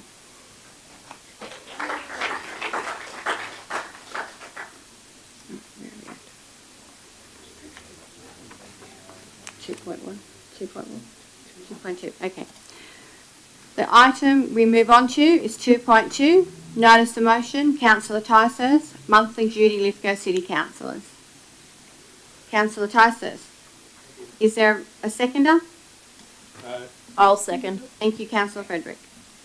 Thank you, Mayor. Look, I won't take the time to be reading out the motion, but the councillors have it in front of them. They've no doubt done their homework. I'm quite happy to answer any questions that they may have. This is just a very simple process. There's no confusion. There's nothing that I want you to do that you don't need to do. But this is just where people who don't have a recognition of any councillors, don't have any contact details, The idea is that we just share it each month. I'm happy to volunteer to go first. And it's just a bit of a duty thing where some of those little chores need to be done. I'm not including the mayor, only because she has her own job to do. But, you know, if it was the young mayor that gets approved shortly, they would be sitting next to me, for example, and whichever council is sponsoring them, we'd be looking after the people in the public gallery to let them know, get them relaxed before the meeting. Your email would be on the council website as a nominal contact in case they're not sure who they are, and the council would be able, staff would be able to say, look, Councillor Tysus is the duties councillor this month. If you give them a ring, in the next 4 years, you're going to do it 5 or 6 times max. That's the reality, and it's a very simple chore. It's just something that's lacking, where we don't support necessarily the public gallery talking, getting people comfortable. As you can see, young Matilda was a little bit nervous here today, but you know they're going to need some reassurance, and the councils can do that work. And it's just as simple as that. I'm happy to answer any questions, Madam Mayor, if there. Thanks, Councillor Tysus. I understand Councillor Frederick, you seconded it. Please speak if you wish. Well, it's also a way for us to not be the scary leaders of the town. We're trying to find ways to make it easier for the public to approach who they're comfortable with and also get to know who we all are.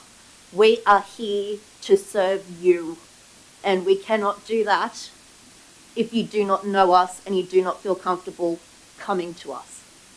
And this is a way where we can all make the burden a little bit easier for everyone. Thank you. Do I have any further debate on this topic? Councillor Marnie? I've got a question. I'm very comfortable with the second and third dot points, and I think it's useful for councillors to work in with the community when they come to our meetings. I've just got a concern with point 1 about how we manage workloads. I'm not sure what individual councillors' workloads are sitting at the moment, but I've got 7 active issues that I've spent up to an hour on each. I don't make any assumptions about other people, but I do. There are some people that have spoken to me who have also suggested they've spoken to 1 or 2 other councillors. So I'm expecting they've got some workload happening there. So let's say we average it out at 5, 9 times 5, 45, 45 half hours, 45 15 minutes. I'm not sure if that component will work well, but I'm not uncomfortable with the other elements, which is connecting the community to our meetings. I think that's a useful element, but I don't understand the workload element. So Councillor Tysus, are you happy to answer those questions? Yes, I am, Mayor. Thank you. Look, all it is the council, the mayor gets a lot of inquiries anyway. The reality is that her workload has increased anyway. So the reality is that all we're looking for is that if someone has an issue with a road, or something at the front, or something at one of the council parks or facilities, there's a contact email. They can ring the council and get it resolved. If they're not happy, then they can ring the duty council. The idea is that if we're sharing the workload, where you're doing it once every 8 months, instead of trying to, everybody jumping on the same councillor or something in that respect. The thing's a trial. If it works, it works. If we need to close something down or bring something, add something to it, whatever, I'm quite happy to give it a run for the first 8 months and have a go and see how it all goes and whether we can refine it and tune it. It's not necessarily in concrete in that respect, because it is a trial of sorts. But the idea is it's just to fill that vacancy where the mayor's busy with what she's doing, and we can help people there, and we can help the young mayor and anything else that might occur. So we've all got our councillor emails on the council page. They can pick and choose who they want. It doesn't stop anyone from going to someone else. But the idea is that where there's nobody there to represent, for example, a young offender in a court, the duty solicitor comes along and helps them out. And this is the same sort of scenario. You go to the medical centre, there's a doctor on duty that's not wanted to normal doctors, where everyone goes to. It's just somebody that fills the gap. So it's a bit of a gap filler in that sense anyway. But we take it in turns. That way, not the same person's getting the same workload because depending on where you're then listed in the councillor's page, the first one the mayor's obviously the first one, the second mayor, the deputy mayor, but they're getting all the inquiries because they're the first two on the page. But the idea is there'd be something on the council's front page to say this is the duty councillor, that if you've got an issue where you can't contact anyone else, they can help you out. It's just sharing the workload. Do you have any further debate or questions? Councillor Ring, I've got questions of my own, but Councillor Ring? Yeah, the role of councillor is defined in the Act. We're here to represent the community. The feedback I got from people in the community is they want to be able to contact who they want. Like Councillor Marnie, I've got a number of items on the move at the moment. And there are people that will talk to me, they will not talk to Councillor Marnie, and vice versa, or Councillor Staphen. And there are new people, a lot of new people talk to me and reach out to me because I'm very accessible on Facebook, my mobile number's there, and we're actually paid to take the job on, and we should do the job. So, no, I can't support it. Thank you, Councillor Ring. Councillor Tyson, I have a question, if that's okay. I'm trying to get my head around this notice of motion. Is this about improving customer service or resident service? Is this like triaging? Is that the purpose? I just want to get my head around it. I suppose you could look at it that way. I mean, the whole idea is about improving a council service. At the moment, people aren't sure who to go to or whatever. The reality is, we just want to make a contact for them and share the workload. You can't get better customer service. I mean, Councillor Fredericks had the search dog people here tonight. She briefed them on what was going on to tell them what the presentation was and that sort of thing. The other one, I didn't realise Matilda was coming until she got there, but no doubt she was briefed by Councillor Fredericks to speak as well. But there are other people that come for all sorts of reasons to do that. You know, don't get me wrong, I'm quite happy to do it myself. But I'm just looking at the fact that we're all councillors, we've all ended up with a pay rise after the last one, and there's no reason why we can't share the workload. I don't want the only reason for excluding you, Mayor, is the fact that you've got enough on your plate. Thank you, that's very kind. You can't get down there and do all this sort of thing. Someone needs to represent and assist the young mayor. And for example, the young mayor will be, somebody's got to tell them what's happening here in the room and all that sort of stuff as well. So, but the idea was that there'd be just a nominal councillor on the council webpage that's the one that the council staff will say, well, they're the duty councillor for this month, and we're just sharing the workload. Now, it might be just the fact that the duty councillor then says, Rick gets back to the council staff and tells them what the process is. You're saying, sorry, I understand that. I just have another question. You're saying a trial period. How long do you think the trial period would be? Because that's not stated in the recommendation. It's probably just 25, similar to the other motions that I've got. But you're going to end up 8 times. There's 10, 11 meetings a year. We're probably going to go back after we all have a turn and we can say, yes, it works, or no, it didn't. You're suggesting a volunteer. I mean, a lot of people can't do it. I mean, a lot of councillors are on shift work or they can't get back in time. So you're saying in a voluntary process, it's because we are elected, not hired. Is that what I understand? What I'm looking at is if a councillor's too busy to do it, then they don't have to do it. Someone else can pick up the slack. If you don't want to do it, it doesn't matter.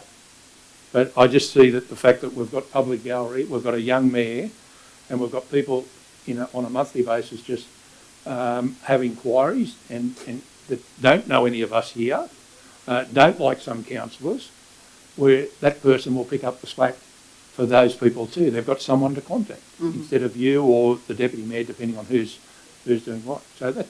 And it doesn't stop. I'm not asking them to do it. It's volunteer. Yeah, it's volunteer. It's not stopping residents for contacting the councillor that they choose to contact either.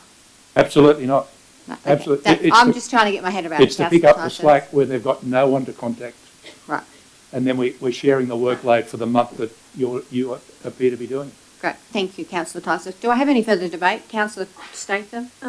Yes, Councillor Tyson, I'd like you to try and think about I'm trying to, like the Mayor, trying to actually visualise how this is going to work. I'm all for role modelling and mentoring young people. I think it's amazing. I think what we should, what I'd like you to consider for the next 12 months, have our first Mayor, our junior Mayor, our, Deputy Mayor, get a group of 10 or 12 or 15 people that want to have a future perhaps in this or have an interest in this. Get them in and once a month, go through their etiquette side of it, what is good, what is bad, what is not accepted, and then by the end of the year, those people haven't been thrown in the deep end. I think it's great to have some ideas like this. It's outside the box. I totally agree with 90% of it, but I just can't get my head around. There's 9 councillors. If every councillor now could put their hand up to say for a month, is that for one night or 1 week or the whole month?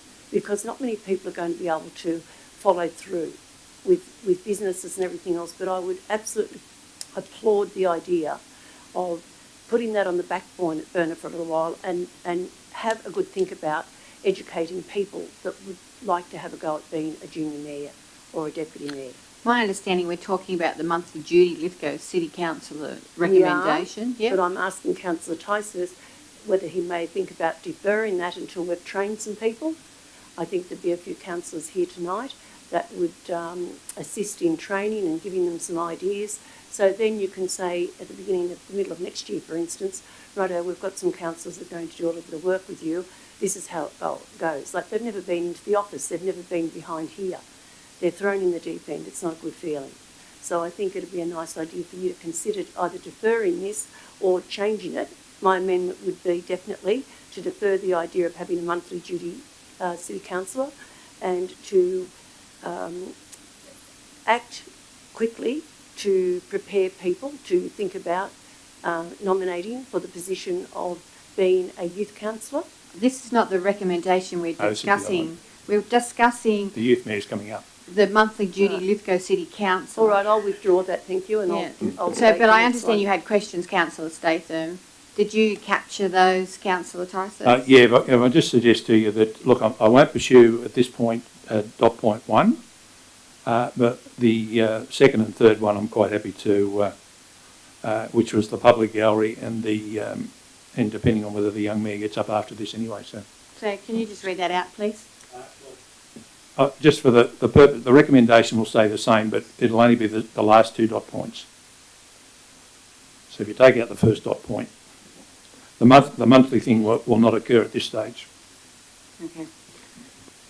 Would it be possible just to have that added into your recommendation, just for clarity? If you could put the 2 dot points in the.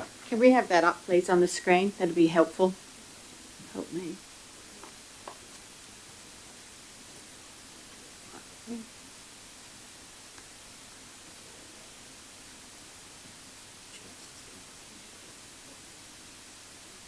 We're just waiting for.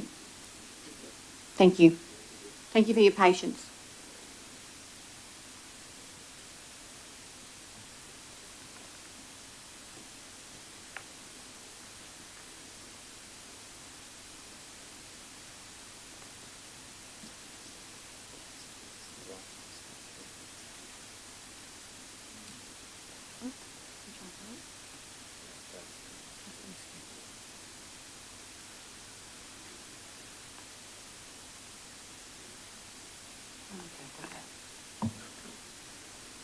Just sorry for those at home, we're just waiting for it to come up on the screen.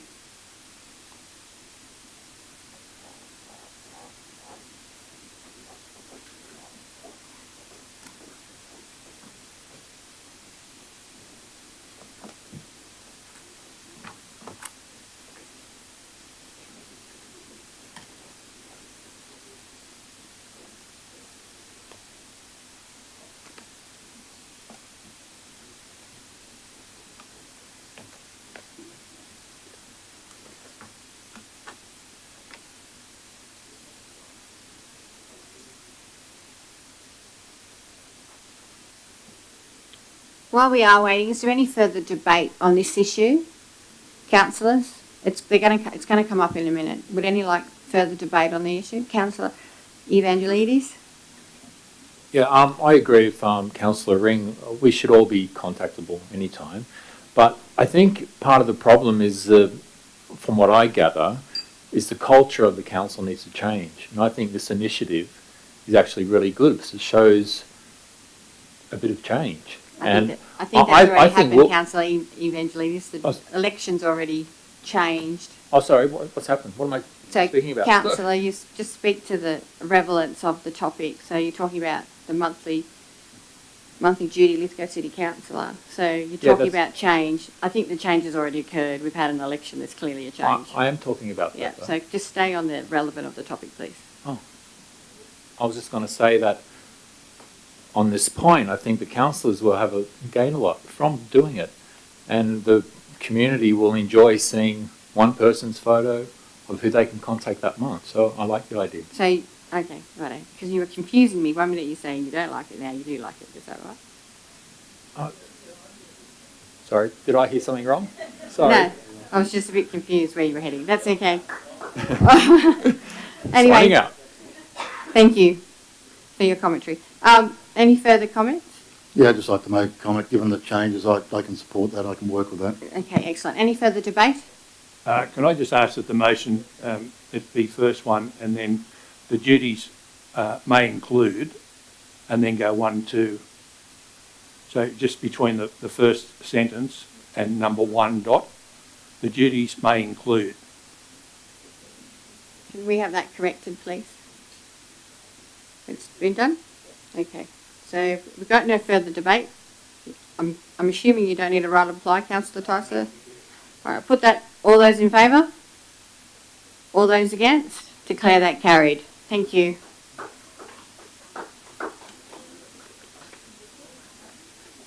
Item 2.3, trial of Lithgow City Council mayoral ambassadors. Councillor Tyser. Thank you, Mayor. I commend to the council the trial of a Lithgow City Council mayoral ambassadors in 25. I've set it out in the motion what I'm looking at. This is to ease the workload of the mayor and the council, and to really recognise some of the real community heroes, the important people in our community, with some civic recognition of the work that they've done. And I gave the example of, I'm aware of 2 Order of Australia medal recipients, elderly people who have not, apart from getting a medal, haven't done any civic receptions or don't get invites to anything else, where, you know, their recognition of going along to any sort of civic function that was applicable to what they can make it to would be absolutely, they would be in such high esteem, in personal high esteem, that they would really enjoy that sort of process. There are people that have been in organisations that never, and I think Councillor Statham has said, a lot of people never get the recognition they deserve, and then sadly they pass away. And we're not recognised. There are lots of opportunities for this council to recognise those people, apart from OAMs, apart from the local community person of the year and youth person of the year. Let's get these people out and representing this council at some of these civic functions. I have included on page 19, it talks about the mayoral allowance. I'll be making a slight change to that, so that I'm only looking at some sort of fuel money or something. If it's someone from Glen Davis or something like that, or someone from a distance away that needs fuel to make some of these commitments, so be it. All the checks will be done. If they're school events, they'll have to have a working with children check. If they're there'll be a screening process. People can be nominated by other people, but you know, we're just not recognising these tremendous community people that keep this community going, and that's a recognition of it, where they represent the council on our behalf. Certainly there'll be some events where they won't be able to attend, but you know, if someone very worthy can cut a ribbon, hand out a book or whatever, so be it. So I commend the councillors to that. I need a seconder, sorry. I forgot to ask, so I apologise for that. Councillor Fredericks. I'll second it. Thank you. And you'd like to speak now? Well, what's the point in being someone of prominence in the community if you're never recognised. This gives them the opportunity to be recognised for what they have given to the community, whether it's their time, blood, sweat, tears.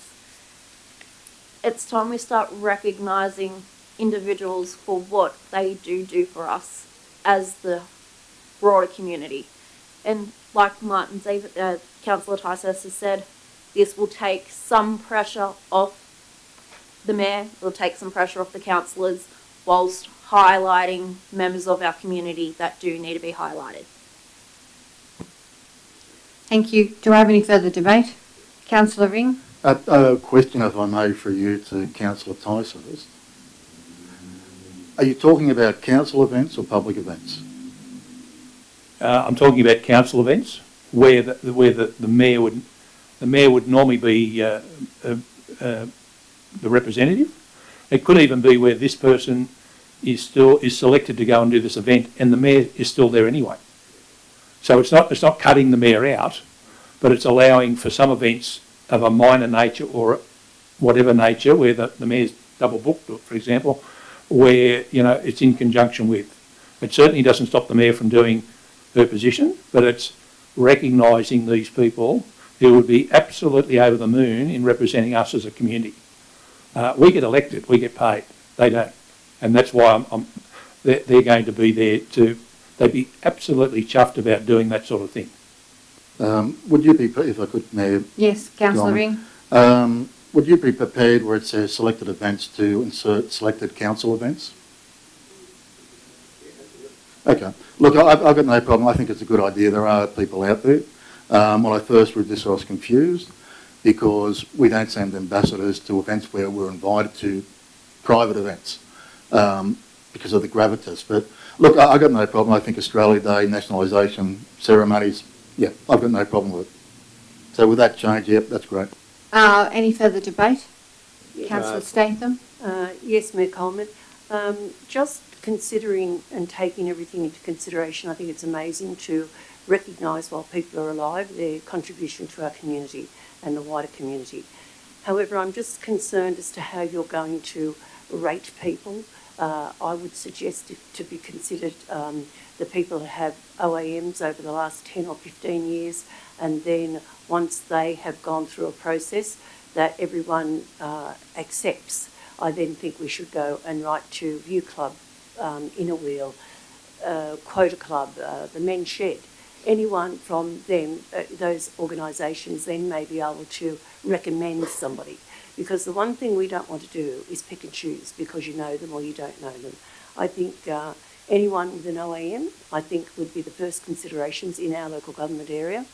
Now, when my mum got an OAM in Bathurst a couple of years ago, even though she lives at Meadow Flat, they have done an avenue of trees with a plaque. So that's one way that you cover a lot of people in a short time, because unfortunately our elderly, who are the backbone of our volunteering, some of them are getting aged, and I think there are a lot of silent achievers, like two people in our audience tonight, that I commend highly to be on that list. They have given and given and given, and that's Dave and Kay Adams. I don't know whether they're still here. They're just two people I could think of that support everything in town. And she makes the best mushroom little tart you ever tasted. But beside that, we do need to have an even ballot, whether different people can put in 5 suggestions and they draw them out. We cannot play favourites. It has to be a genuine person that has worked in our community for more than 20 years. We have to have a criteria. It's very essential. Otherwise, we're going to end up in a very big mess and it won't be good for council. Thank you, Councillor Statham. My understanding of the recommendation, Councillor Tysus, is that you're actually seeking a report back in regards to how the process is going to move forward. Is that my understanding? That's correct. Thank you. Any further debate on this topic? I'll put the motion. All those in favour? All those against? Declare that carried.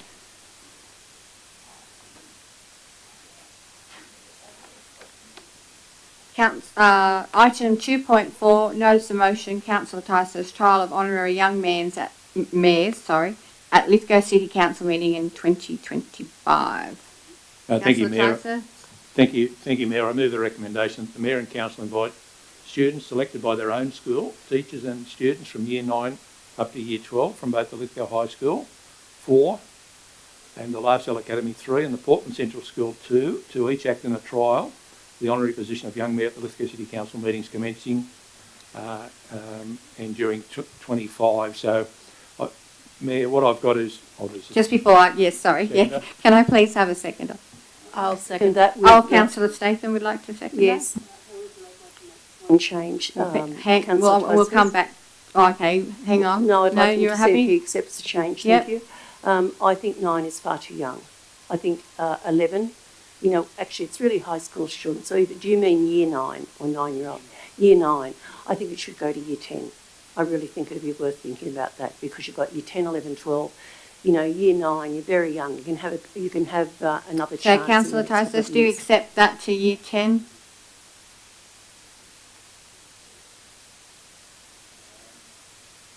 Well, let me, instead of Year 9, if I was to put from 15 years and over, so that would include, you know, Year 10 anyway, like if they're, say, 14 and up, Year 10's probably getting into 16.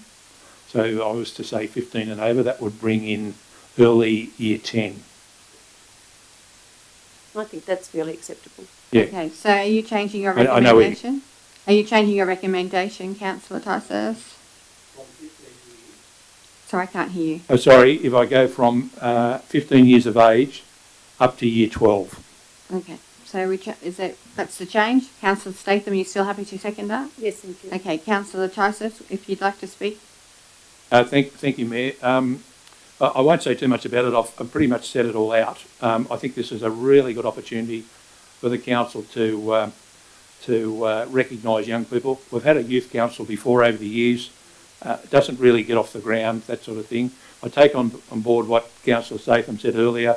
I'd be more than happy to do that, where if we knew who this 9 were at the start of the year, we could certainly do some sort of a prep course or something, show them around, that sort of thing, and then bring them in through the year. Normally we have 11 meetings. There's 9 that I'm looking for here because it represents the numbers of the school. The reality is if one misses out, then the other one, somebody else can come in at another meeting. We've got 2 meetings up our sleeve in case there's a late call-up. I commend to the council, let's see where it goes and let's get the kids in here to find out what's going on. Welcome to country. A presentation of a 3-minute speech. They can come with mum, come with the teacher, come with a guardian. That's up to them. I'm looking at perhaps an 8 o'clock finish where we have a bit of a break at 8 o'clock instead of sitting for 5 hours at a time. 15 minutes, get a photograph with the mayor, thank them for all, give them a certificate, whatever, and show them that we really appreciate their input. Because I don't know about you, but I think we're going to learn a lot from these kids. Thank you, Councillor Tysus. Councillor Statham, you seconded. I'd like to speak to it now. Just very briefly, thank you. I agree with Councillor Tysus. It's essential that we mentor our people coming through. They need to be the next leaders in our council in years to come. I think it's a good idea to help and assist young people that are suffering with mental illness, perhaps, or anxiousness. There's a lot of things that young people now have to go through, and I think having a small group of people under 10 that are over 15 years of age, we can give them some ideas and assist them in their future life. Thank you. Any further debate on this topic? Councillor Fredericks? Look, let's face facts. From the age of 15 upwards, they're going to be the next lot voting when we go back to elections. They could be the next group of candidates at the next set of elections. Theory will only get you so far. Giving them the opportunity to get in behind here, experience what we're doing, be able to count votes, be able to participate, that could actually change the demographic of the next set of candidates. And I'm all for getting the younger generations in. I'm the youngest councillor here at 36. We do need a lot more young blood here. We need to have a change, and I'm all for fighting for that. Thank you, Councillor Fredericks. I remember once when I was the youngest. I'm pleased that I'm not. Councillor Evangelides. Yeah, I think it's a great idea. We're making decisions that affect their future. I just don't want us to set a general topic for them. I think we really have to make it open because we're going to learn from them, and they shouldn't feel that they have to do what we want to hear. So I'm hoping that's part of it. Yeah, great. Thank you. Any further debate? Councillor Ring, Yep, I'd like to move an amendment if I may. your amendment? That the administration bring back a report on the Young Mayors program offered by the Foundation for Young Australians to the November meeting. Do you have a seconder? I'm happy to second that for the purpose of debate. Thank you, Mayor. Look, I support the concept of young mayors. Local Government New South Wales on their website promote the concept of young mayor, and it is promoted through the Foundation for Young Australians. Their program is from children 11 to 17, 8 years of age. There's funding that can be sought through this program, and the program involves the election of a youth council that would deal with such issues as campaign, or what they've done with in other areas, campaigns for mental health, LGBTIQ, tourism, poverty reduction, youth homelessness. It gives them something real to actually deal with, and it gives them an understanding of the election process and gives them some teeth so they can bring back reports that can come back to the council. Whether or not then that's a hybrid with what Councillor Tyser proposed, I don't know, but there's already a model there. I think we should look at what's already existing. Thank you. I won't speak at this stage. Councillor Evangelides, if you're speaking in opposition to the amendment? Because this is what we did. I was just going to speak to what Councillor Ring just said. Yeah, so you're Okay, speaking cool. against, yep. I think everything Councillor Ring mentioned would make me not want to come if I was considering. They don't need to get paid. We don't need funding for this. This is really a simple, and it should be totally up to them on what they want to talk about. Any further debate? Just Councillor Ring? clarification, this is not about paying them. This is about providing them training and other resources so they can actually do it. Thank you, Councillor Ring. Any further debate? I'll take Councillor Marnie and then I'll come back to you. Councillor Marnie? I'm just going to speak to what Councillor Ring's just spoken to. I think part of developing a representative position in your community is understanding about absorbing information, absorbing advice, bringing your own ideas and values to that process as well. I actually don't know that there's not a lot of benefit from what Councillor Ring is suggesting. The young people may in fact go, 80% of that doesn't do anything for me or isn't carrying forward the values and what I want to achieve. But we need to provide a range of advice and support. Equally, I concur with what you've said, Councillor Evangelides. We'll learn a lot from that group. It's very much about a term we throw around all the time around intergenerational equity. One of the biggest inequity issues is people of my age making decisions for this young lady's future when I won't be here in any sense when some of the consequences of those decisions play out, but she'll be sitting there in her mid-40s. And so the more we can get younger people, I agree with Councillor Fredericks, I think it's a great initiative, but I think as councillors, as community representatives, you're going to get divergent views put in front of you all the time. We find it extremely challenging as adults. I think it may be helpful to have that platform of training and they can take from it what they need at the time or what they think is important. Councillor Fredericks? Again, we're into those generations where theory only gets you so far. It only keeps your attention for so long.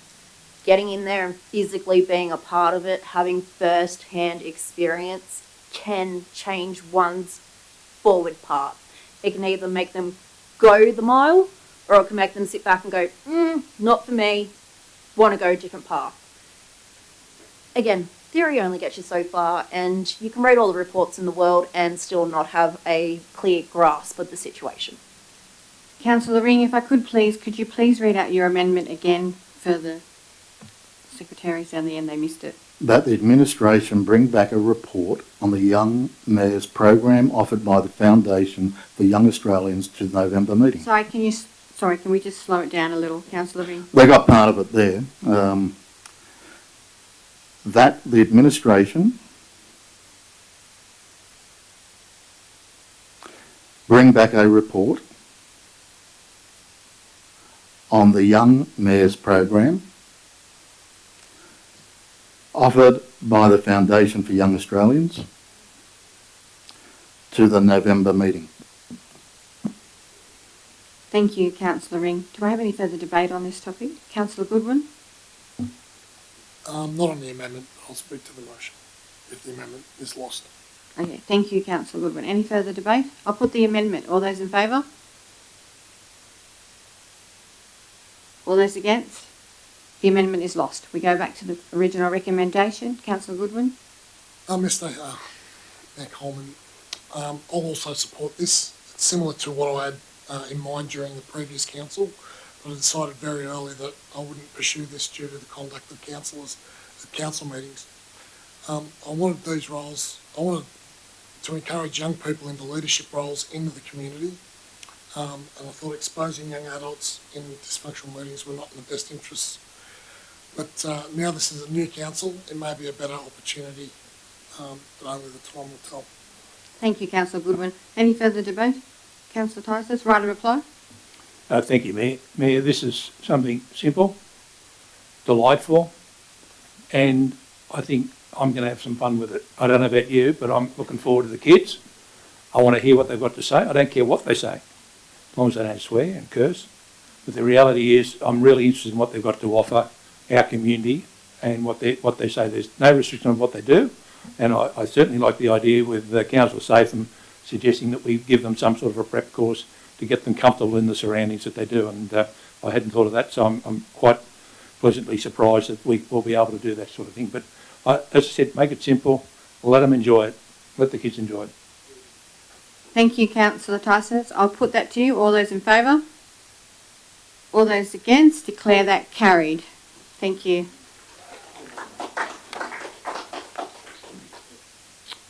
Councillor Tysus, you're very popular.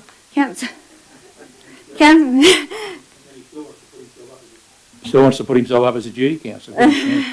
Councillor Tysus, 2.5. Yes, I move the recommendation that Council initiate a proposed trial in establishing of an Anzac Day Community Country Celebration Council Committee towards holding an afternoon event at the Lithgow Showground in addition to our current local morning Anzac Day activities, and to further recognise Australia's National Day of Anzac Remembrance, and that the Council's events manager provide an initial report back to the Council. Obviously this will be on Anzac Day the 25th of April. I have a point 2 now in light of a letter received from the Lithgow RSL sub-branch. The point 2, I've provided it to the girls up here. The Council notes and provides the letter received from the RSL Lithgow sub-branch dated the 24th of October 24 to the Council's event manager for his information. I'm not going to discuss what's in the letter. I think I'm just asking for a report to come back from the Council's events manager as to whether it's possible, whether we can do it, taking into account what's been said in the letter. So I regard the letter as a bit private, so I'm not certainly going to discuss it. Thank you, Councillor Tysus. Is there a seconder? Councillor Statham. Would you like to speak to that? Councillor Statham, you seconded? Certainly. Mr Elwood on the bench would be certainly familiar with a request last year to have, now you'll have to help me out, the entertainer that sings Anzac songs. Oh, I can't remember his name, isn't that terrible? Anyway, a great Australian man that is a expert on Anzac songs. I know ex-councillor McGee spoke to you about it, and I have spoken to previous general managers in regard to this. I think it's a great idea. I think people get up early and go to the Portland one, and then try and get out to Wallerawang, and then try and get out to Lithgow. It's very, very busy, and I think that's commendable, but I also think it's a day of great celebrations because the world today is nothing short of looking into another war perhaps in time to come, and I think these people have got families that have come home, how blessed they are, And if you go down there and look at the memorial, at one stage there was 3 or 4 Brown brothers killed in the Second World War. So I think that this is something to commemorate and celebrate the great lives that have been lost and also come home. And I think the gentleman that sings those Anzac songs, come on everybody, who is it? Sorry, No. Councillor Statham, if you could please, the General Manager would like to make a comment. Yes, certainly, thank you. Lee Kernaghan. Sorry, Councillor Statham, Lee Kernaghan. Lee Kernaghan. So I think, see, Mr. Elwood, your memory's as bad as mine because I know you knew the name. I just think it's something that could be, even if it's every second year, we need to start small, but I think anybody opposing this would have to be very hard to please. Do I have any further debate? I just have a question before we go, but Councillor Evangelidis? I think it's great to have an afternoon event for those that couldn't attend a dawn service or slept in or chose to volunteer early in the day. As for suggested activities for the afternoon event, I wouldn't want it to take away from the numbers and the energy of the dawn service. I mean, for me, that's really, really special, and the parade. So I would offer an alternative venue, that's the Union Theatre. I think it would be perfect as it's an all-weather venue. It could host films, talks from ex-servicemen, period radio plays, presentations from local historians. And considering the age and the history of the theatre, I think it would be a fantastic afternoon event. And for people like me that are a bit tired and don't get up early often, I can sort of sit back and relax. And I could see it being a real icon of Anzac Day and the afternoon. I think it's perfect. What you're suggesting is an amendment. Is that what you're looking at? That could be what I'm suggesting. So are you suggesting Allow me an to amendment? suggest an amendment. Or a change to the recommendation? If Councillor Tysus... Whatever Chef recommends, I think an amendment, yeah? No? Sounds like an amendment, or change perhaps? Could I just suggest that that might be something that the events manager might report on? He might just make note of it tonight, and it might be another, it might be at the showground, and another one is there as well on that weekend perhaps. My understanding of the recommendation, Councillor Tysus, you're asking for a report back, is that correct? It just doesn't state that in the... Does it state it at the bottom?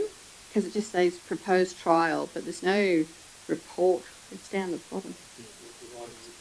Oh, right. Oh, at the bottom of the last line. That's right. I didn't see it, sorry. Okay, so basically you're asking for a report back on this concept. Is that correct, Councillor Tyson? That's correct, and the idea is that we're just having an afternoon event because all the shops are shut now. That's the reality, is that there's no Woolworths, there's no Coles, they've all shut. So there's a time frame there where everyone's done all the morning. The ladies and gents are out on the having a quiet drink and having a bit of two-up lawfully. And the idea is that we have families and all that at home, and we can just put something on a public holiday, because the other idea was the fact that we would have markets and that down at the showground. The reason being is that it provides another facility for the markets, which we're trying to grow in town here. The reality is that they're all single people, so to speak, that run their own business, so there's no public holiday rates and all those sort of things. It's not going to create a whole lot of expense in regards to double time and all that sort of thing for 3 or 4 hours. Thank you, Councillor Tyson. That's the reason for it. Thank you very much. Do I have any further debate? Councillor Ring? Yep, I'd like to move an amendment. Thank you. I understand it's only about bringing back a report. So the first part of point 1, I would prefer to see deleted, and that it reads that the council events manager provides an initial report back to the council on the feasibility and suitability of an Anzac Days event. Mayor, that's already in there. I mean, that's up to the event manager to come back with a report. With respect, it says initiate a proposed trial. That's it's asking to initiate a trial. Yeah. So I've got an amendment. Do I have is there a seconder? I'm happy to second it. Thank you, Mayor. Would you like to go further? Look, basically, as Councillor Tyso said, it's just about bringing a report back initially. There is the letter which we've all read. I would hope we've all read from the RSL. I personally don't associate celebration with Anzac Day. It's a day of commemoration and reflection. There are issues that need to be dealt with, and I'd rather it be an exact statement of the intent that Councillor Ticehurst has discussed, and that is to bring a report back. Thank you, Councillor Ring. I won't speak at this time. Do I have any opposition? Look, point of order, that's incumbent in the motion. He hasn't changed anything. I'm deleting the A first report's part coming of it. back. I'm deleting the first part of it. Yeah, the motion has, he's changed it, Councillor Tyson. Is there any further opposition or debate on the amendment? Councillor Fredericks? Just the part where it's a day of commemoration and things like that. It's also a day to celebrate the lives of the men and women who have made the ultimate sacrifice. It's a day to celebrate for the families of the men and women who have made the ultimate sacrifice. Yes, it is a day to grieve that ultimate sacrifice being made, but it should also be a day to celebrate what led them to the point where they made that ultimate sacrifice and those they left behind. Thank you, Councillor Frederick. Do I have any further debate on the amendment? Councillor Marnie? Yeah, just got a question, and look, try not to get stuck on pedantics, just picking up on where Councillor Ring sat on this. We've got two parts of the recommendation. One's initiating an action, and one's bringing a report to describe the pathway forward. So the pathway forward becomes redundant in some ways if we're already saying we're going to initiate it. So there seems to be council support to go forward with it, which would come out of that report into what form it is. So I understand why you're saying what you've said. But look, I'm happy to go with the motion. But what we're making is we're making a commitment to run the event, and then we're asking post that to bring a report to the council about how the event might go forward. So just as long as we're clear, because we're making that commitment to run the event. Yeah, that's how I saw the original recommendation, Okay. and I see the amendment as a report coming back. Any further debate? Right, yeah. Okay. I'll put the amendment, if there's no further debate. I'll put the amendment. All those in favour?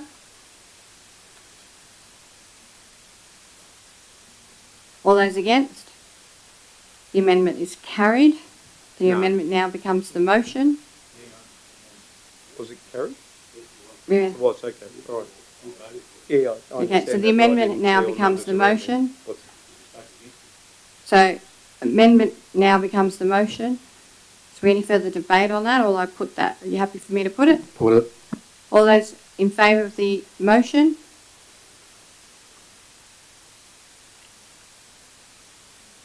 All those against? Consider that carried. Call Thank the you. division, please, Mayor. The division has been called. Those in favour, please raise your hand.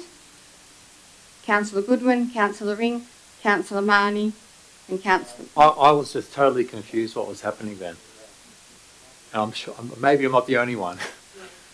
Could we just maybe clarify, please? So we're now doing a division to clarify whether or not how the vote went, because when the vote went before, Councillor Marnie voted in favour. So now the division has been called. So the division is to confirm the vote. Mayor, could I move a point of order that the vote be taken again, because clearly two councillors were mistaken as to what we were voting on. Yeah, I'm happy to do that, Councillor Tyson, but I'm going to do a division, and division has been called for that. No, you can. The division's after the vote. So we'll do the vote, then I'll do a division. So all those in favour of the motion, which is on your screen. No, I think if I may, as a point of order, go back to the amendment. So if we could show the amendment on the screens, which is Councillor Ring's amendment. Right, we'll go back to the amendment. So I'm going to put the amendment, which is Councillor Ring's amendment. So all those in favour of the amendment, please raise your hand. Okay. All those against, please raise your hand. The amendment is carried. The amendment now becomes the motion. Now the motion needs to be put to the floor. All those in favour of the motion, please raise your hand. Those against the motion, please raise your hand. The motion has now been lost. Call the division? Call a division, but the reality is now we don't have anything. No, don't have anything on the... I'll put it in at the next meeting. Thank you. Thank you. So the motion has been lost. So we move on. Thank you. So we're up to 2.6, which is notice of motion, Councillor Ring.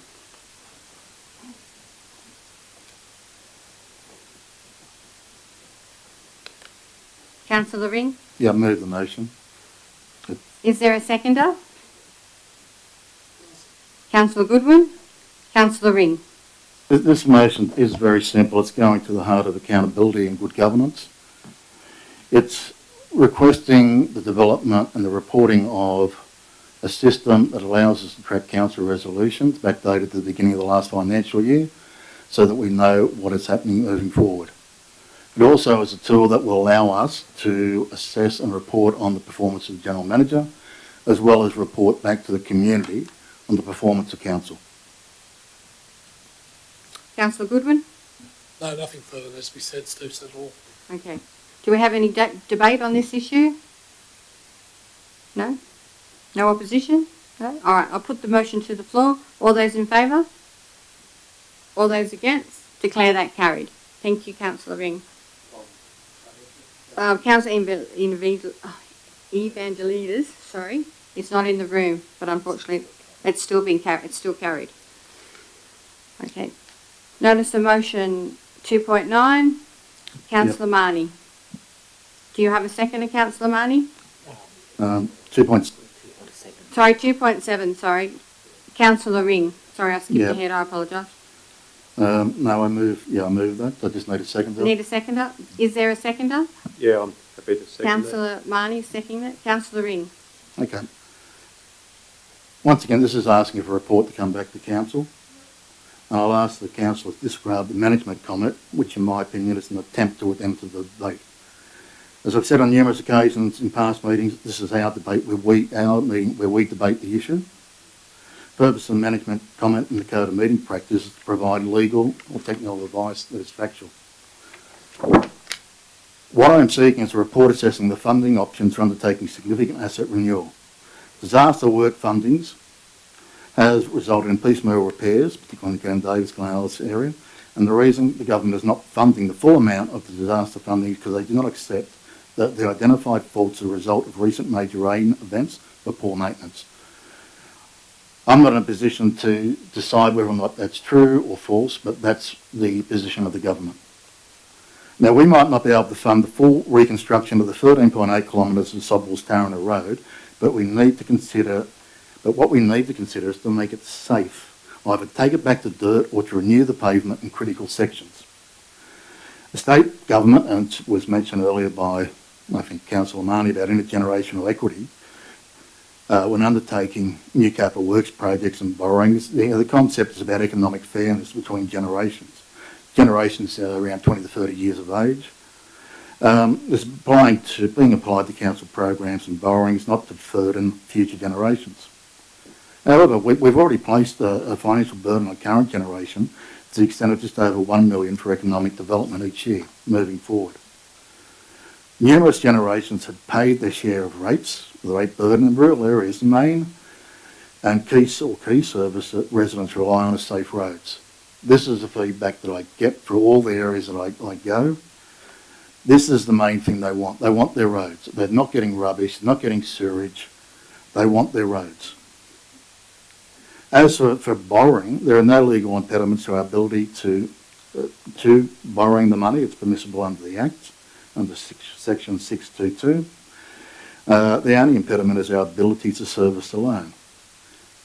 Loan facilities available from T-Corp from 3 to 20 years. I'm not saying we fund the whole road, but we need to look at the options to get rid of some of the really dangerous sections that are beyond repair.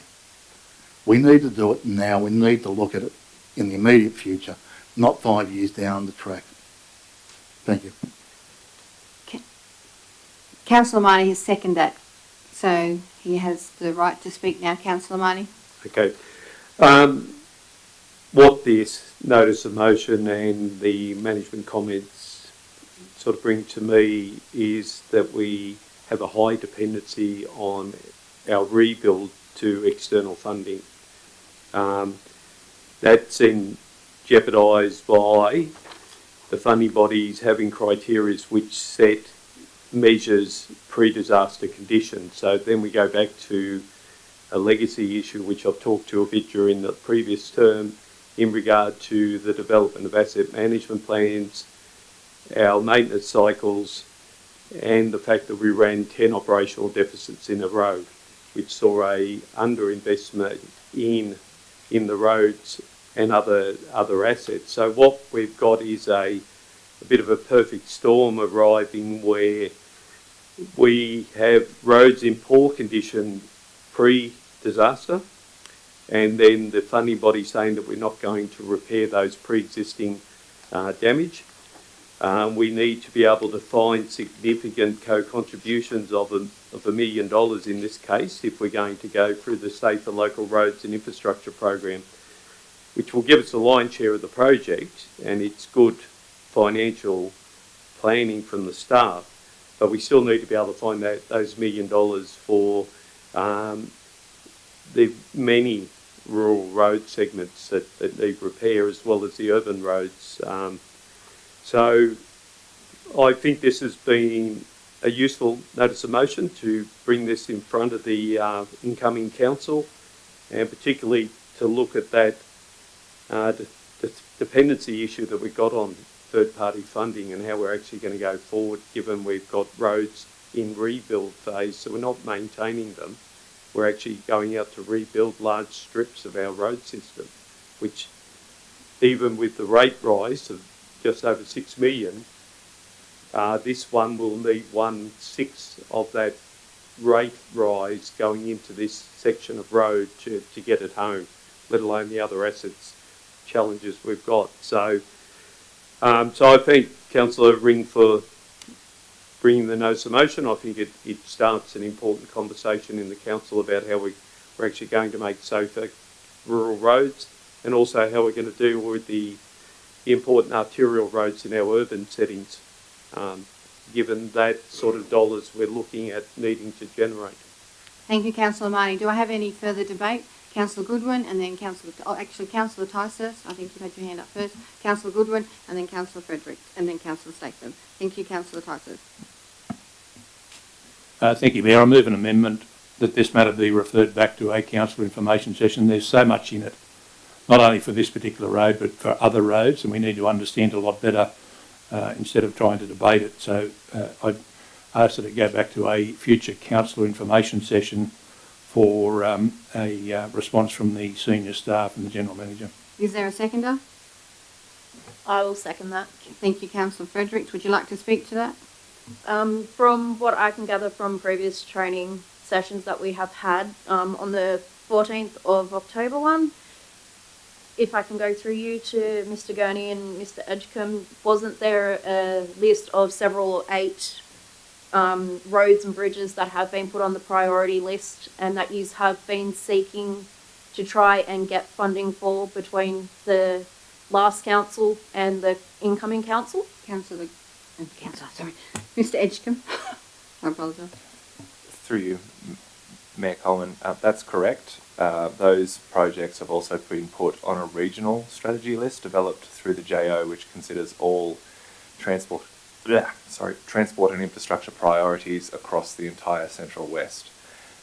So we're in the process of developing an application under the Safe Local Roads, as the management comment suggests, but any other grant applications, whether they include co-contributions or not, will rely on that list so that we're working through them in a methodical way.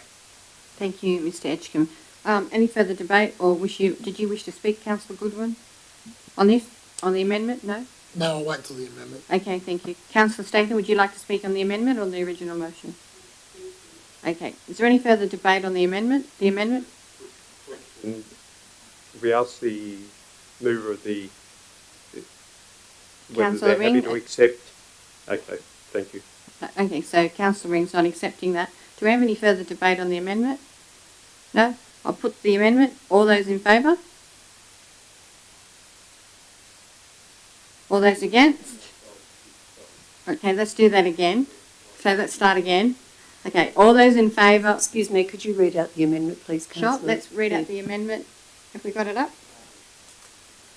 That this item be defer to a future council information session for more information. Okay, so all those in favour of the amendment on the screen, put your hand up, please. All those against? Declare that carried. The amendment becomes the motion. All those in favour of the amendment? All those against? Declare that carried. Thank you.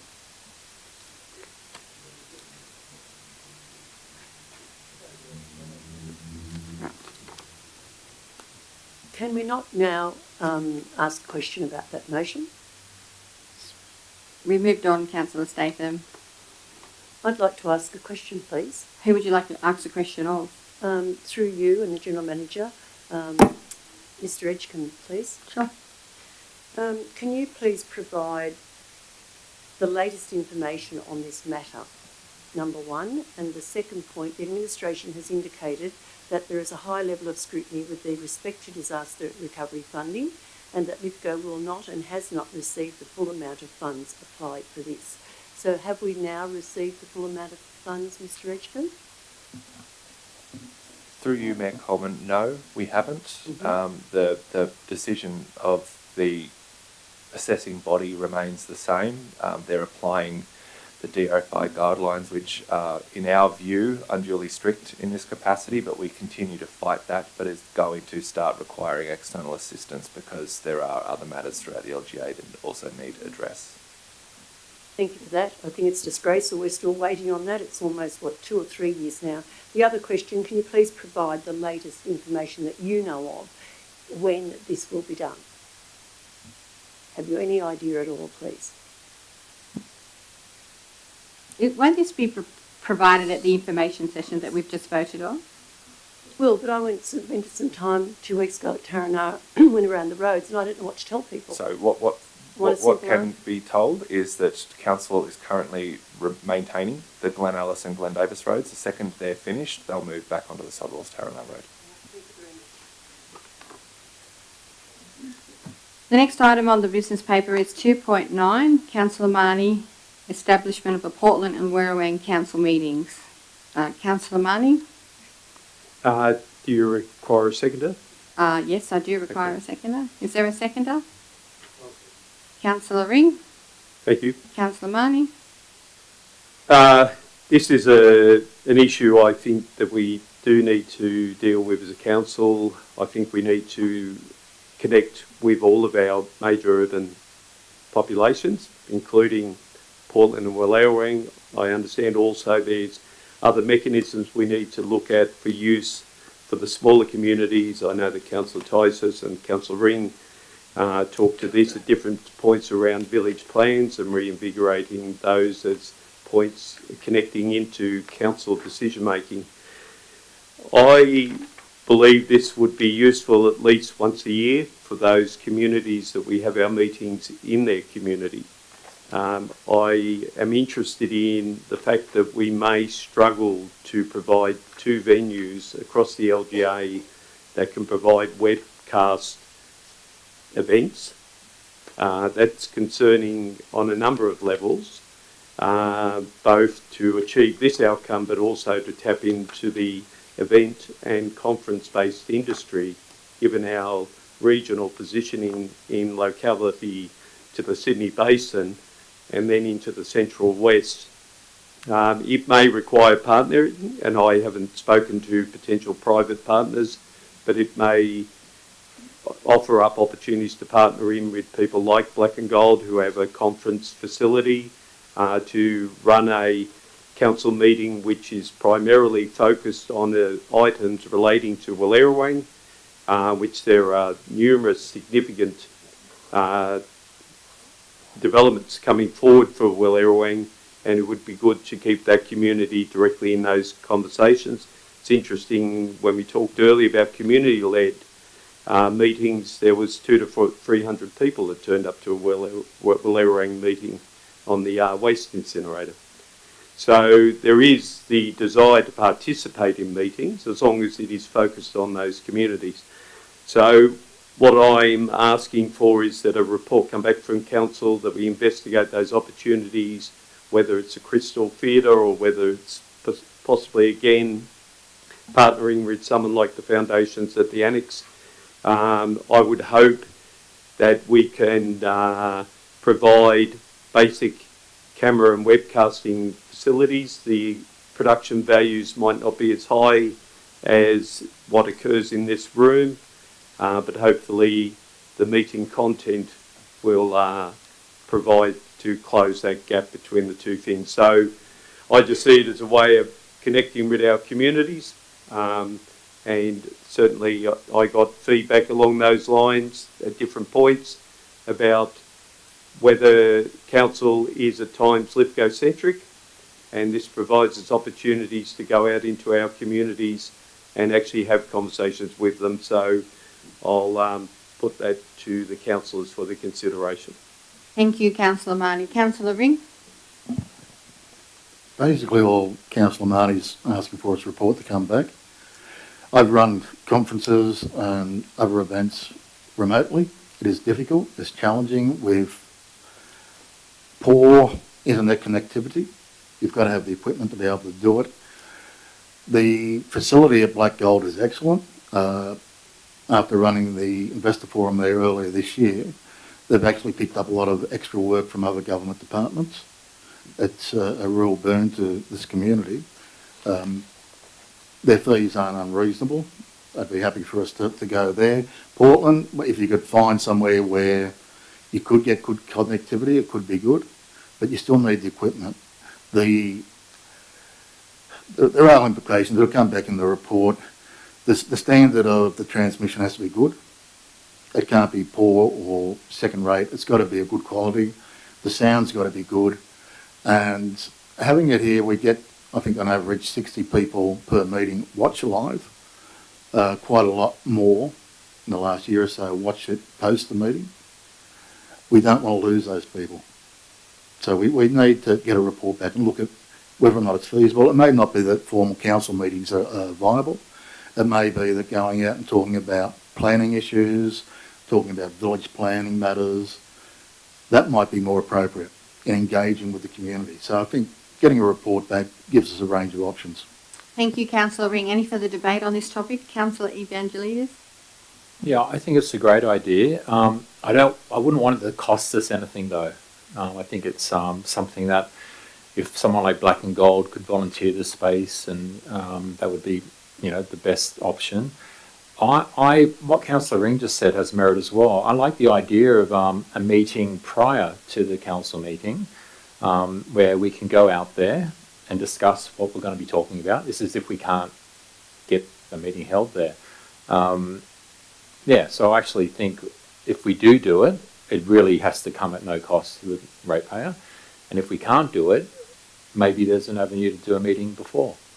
Thank you, Councillor Evangelidis. Any further debate? Yes. Councillor Statham? Yes, Mayor Coleman. Look, this occurred, and I'm sure Councillor Tysus will remember this. It may have been about 2013 or 14. The Crystal Theatre was the chosen community event, the community in Portland. It was a disaster. Obviously things have improved, but I'm sure Councillor Tysus will remember people complained for at least 3 weeks about the acoustics, about the professionalism. It cost council a lot of money to go out there and set up. Yes, we've got Black Gold, we've got upstairs at the Portland RSL, and we've also got the bowling club at Wallerawang. I see, like Councillor Ring did, this is the home of council meetings, and I think this should remain because everyone is insured to be here. The other thing is, I think it'd be great to go out to all the villages, which we did from 2012 to 2016 when it ceased, and I'm sure you'd remember that as well. Rydal, Hampton, everywhere, Wallerawang, Portland, go out and talk to them about their issues. Not about what's happening here tonight, that 90% are only here for 1 or 2 issues, as you can see by the crowd, and great that you can stay. But we need to look after the villages, not just Portland and Wallerawang. We need to look after every village that's in our LGA that pays rates. Thank you. Thank you, Councillor Statham. Councillor Tysus? Thanks, Mayor. Yes, I can't agree more with Councillor Statham. I was the one that asked for it to go out to Portland, and it just didn't work. The acoustics were poor. Because the staff had to all go out, the councils went out. by all means, this is the home of, it's on, we've got to have a live meeting, all that sort of stuff. The reality is, yeah, by all means, let's take a weekend and go and do a couple of towns on each weekend. Something, in mid-morning and something in mid-afternoon, and we can have a look around while we're down there, and we can get the real facts. But, I mean, they're listening in to us at Glen Alice or Portland and all that tonight. I mean, you're doing it in your home. I mean, what are you going to do in the winter time and that sort of thing? We've got daylight saving. There's all sorts of variables that it's just not going to work. I've tried and passionately tried, and it just didn't work. But I'd be more than happy to forget about this and get some meetings down at meet and greets down in the communities. That would be because us having a meeting down there. What are we going to do? Go from 6 to 11 o'clock? It's just not going to happen. So I can't support the recommendation. Thank you, Councillor Tyson. If there's no further debate, I'll give Councillor Marnie a right of reply. I'm happy for you to put it to the council. Okay, Mayor, so I'll put the motion. All those in favour of the motion? All those against? Carried. That's the end of the notice of motions. I'm wondering if the council would like a 5-minute recess? Yeah, could we move that 10 minutes if you would. 10 Yeah, minutes, yeah, that'd be good. That would be Thank you. so that you could go to the bathroom. Just for the people at home, we'll be back in 10 minutes.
Tysus. No opposition. I consider that carried. Thank you. The item that we're now debating is 3.5, which is returns of disclosure of designated persons. Before I ask for a mover and seconder on this report, I just want to mention that my name is mentioned in this report. The issue has been rectified. I'm not going to provide excuses. All I'm going to say is I apologise to the staff for any inconvenience that I might have caused. If the recommendation is as follows, that council note the tabling of disclosures of pecuniary interest and other matters by designated persons lodged for the 12 months ending 30th of June 2024. Do I have a mover? Councillor Ring. Do I have a seconder? Councillor Marnie. Councillor Ring. Any debate? No, there's nothing really to debate. It's straightforward.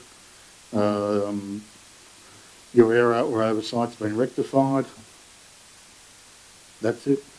Councillor Marnie? Any further debate? I'll put that to the council. All those in favour? All those against? Declare that carried. Thank you, councillors. We move on. 3.1. Delegations to the Mayor and the Deputy Mayor. What is the will of the council? And I move the recommendation with an addition to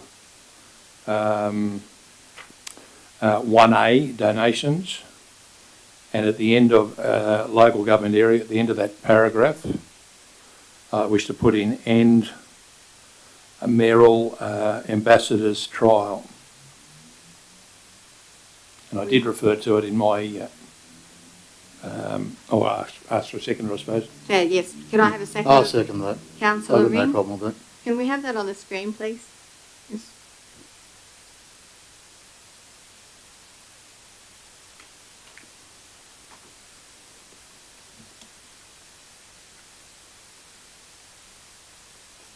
Would you like me to read that out? I'm quite happy with the recommendation, and just at the end of that word, yes, that's in there. Thank you. I'll speak to that one. Thank you, Councillor Tysus. Ready? You happy to speak? Thank you. Yes, I'm quite happy to move the recommendation. This is just an addition because it only talks about community-based groups and that sort of thing. And as I said, Mayor, this would be suitable for something where it was fuel or something like that. I mean, I'm going to leave that decision up to you to work out the merit of whether, you know, somebody needs some sort of financial support to meet a civic requirement that we're asking them to do. I don't expect it to be too much because, as I indicated, the other one is a voluntary program, but there may be just the circumstances where you can assist them, and I'd be quite happy to see that happen. Thank you. Thank you, Councillor Tysus. Councillor Ring? And I'm happy with the change that's been put forward by Councillor Tysus. I think it's reasonable. There will be a further report coming on the delegation of the Mayor in terms of exercising policy decision-making functions between councils. I'll look forward to that one coming. Thank But you, this is basically straightforward. Thank you, Councillor Ring. Any further debate on this topic? Councillor Marnie? Yeah, just 2 points. Like Councillor Ring, I want to be clearer about the definition of policy making functions between meetings. Councillor, I'm happy to receive. would you like the General Manager? The General Manager yeah? would like to define that here. Would you like to answer Councillor Marnie's question, please? Through you, Mayor. There will be a report early in 2025 with a complete delegations register, which may be published on the website with delegations for the Mayor, Deputy Mayor, General Manager and staff. That will provide detail on the functions of the Mayor and where and Council can set where that extends to. Okay. Is that suitable, Councillor Marnie? Yeah, look, yeah, thank you, General Manager. There's another point that I just wanted to also, that could be considered in that report perhaps, on page 21, review of delegation. So obviously it's part of that. The mayoral delegation should include urgent expenditure. I understand the importance of emergency expenditure, I go back to my procurement manager who told me, the first thing he told me when I tried to push something through quick, poor planning doesn't constitute an emergency. So if the thing should have come in front of a council meeting, it needs to come in front of a council meeting. So that's something I'll take an interest in. If there is something urgent, we can use extraordinary meetings. I concur, Councillor Marnie. So- I agree with you. Yep, so I'd just like that looked at in the report as well, please. Thank you. Any further debate on that, Councillor Statham? I'm concerned about point D, General Manager leave. It's got the authority to approve applications for holidays and leave of absence to the General Manager. That's correct. I believe then, just to make sure I've got this right, that the Mayor, I may be wrong here, the Mayor is to choose the General Manager in the event that the General Manager is unable to chair meetings or be available. Is that correct, or have I read that wrong? Sorry. Thank you, Councillor Statham, for the question. General Manager, would you like to respond? Through you, Mayor. I take it you may be referring to Delegation C, Temporary General Manager.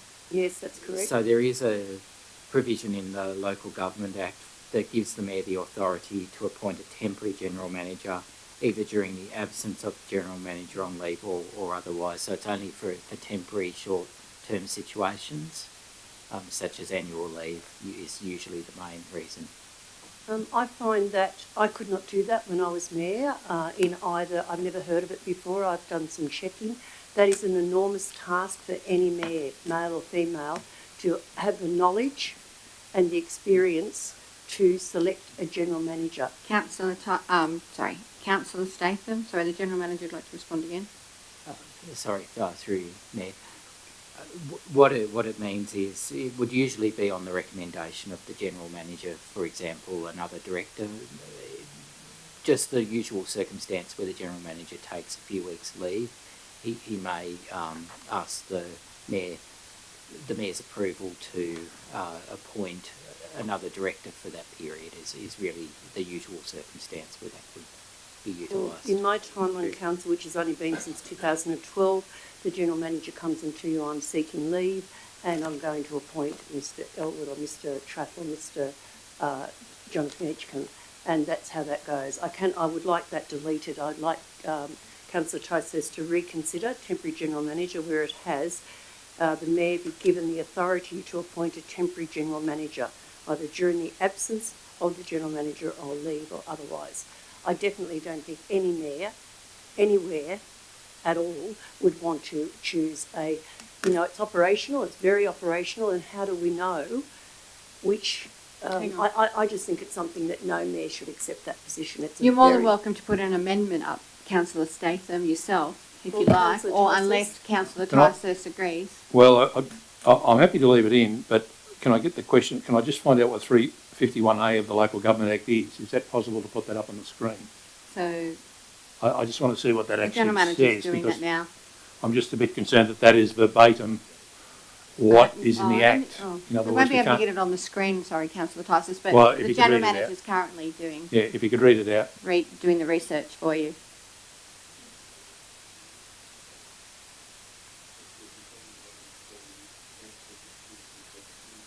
Approve instead of appoint. Here we go. Councillor Tyson. He's leaving it up to the General Manager. So, Mr Gurney? So the Act states that if a position, including a General Manager position within the organisation structure is vacant, or the holder of such a position is suspended from duty, the Council, or in the case of the General Manager's position, or the General Manager in the case of any other position. So it's allowing the Mayor it's giving the Mayor that delegation that ordinarily Council would have. That's on the screen for you, Councillor Tyson. Or councillors, that's on the Act's on the screen.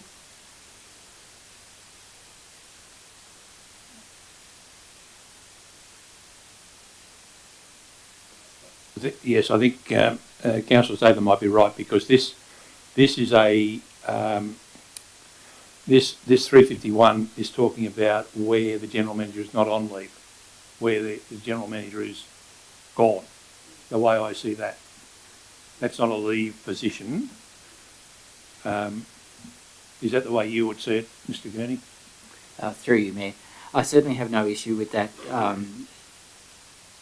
delegation C being removed, and we can certainly cover the leave situation in the delegations register that we're working on at the moment. Yeah, thank you. So Councillor Tysus, you'd So I'm like happy to to change delete. your... I'll delete number C at the moment, and I have a question for it, because I don't know whether this requires a replacement. But what I was looking at is if the general manager is on leave, at the moment we don't. I'm not putting any dispersions on it, but I'm not sure that we have the structure to have a replacement with the school level at the general manager level. And I was just wondering whether council would be of a mind, or the mayor of a mind, or the general manager of a mind, to go through the J, is it the JO? Oh, yeah, joint organisation. Through Central West, where we have deputy general managers, people looking for experience in GM role, where they could come and relieve here for, say, if it was probably not a day or two, but if they were here, if you were away for a couple of weeks or doing 4 weeks leave, that they would be here to get experience. That might be something where, you know, we have an option there to appoint somebody, and likewise our gentlemen and senior staff could perhaps relieve it if they were looking to advance themselves to go and work at another council. If that could be done through the joint organisation, where, you know, if we've got the school level, by all means, but if we're doing a 2 week or a 4 week stint, that might be available to someone else to come and relieve that's looking to get themselves up into a general manager's position. So, Councillor Tysus, we're at the moment, you're removing point C. And the other bit was just for the information of the general manager. Yeah, that's what I thought.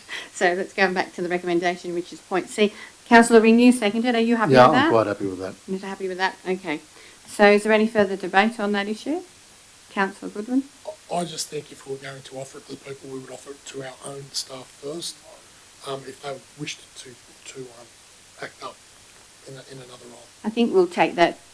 Maybe that could go to an information session and we can discuss that further. But we'll, at the moment, we're dealing with this recommendation, if you're happy with that. Could I please ask one question? Sure. Thank you. On page 20, dot point B, General Manager's Performance Review Panel. I believe that in most cases when a review is done, they hire in a previous general manager, not at this council, but somebody or a deputy general manager to be the independent one on their review panel. It seems to me that we're a small council, but we still have 9 people, and I have no intention of even wanting to be on that panel. But I think my understanding is very clear. Whereabouts is it? Where are you referring to, Councillor Statham? Thank you. I just needed direction on that. Thank you. I think we need, and it's been spoken of before, about having I think the mayor and the deputy mayor should be on that, and a councillor nominated by council. But I do believe strongly that we need a person in there to guide the people that has experience in finance, and as well as sewerage and water and all sorts of things. We can't just, none of us councillors here can run the general manager's position, so we need somebody in there that's independent on the panel. I would like that to be considered, Councillor Tysus. Are you looking at an amendment, or are you asking the movement? Well, I think to keep it clean and easy, and the general manager wants to speak to that. Sorry, I don't mean to cut you off. Continue, sorry. Well, I think Councillor Tysus would agree with having somebody independent that has knowledge of the review of the general manager. I certainly don't have that. I'm sure most people in the room don't. Before I refer to Councillor Tysus, hang on. Before I refer to Councillor Tysus, and I'll come back to you, the general manager would like to speak on that point. Through you, Mayor. The next item on the agenda, which is establishment of the General Manager's Performance Review Panel, does note that local government New South Wales have been engaged to provide facilitation and advice to the panel. Okay, so that I think that clarifies that, if you're happy with that. Okay, do we have any further debate on this particular recommendation? So the recommendation, if I could get that to come back there. Thank you.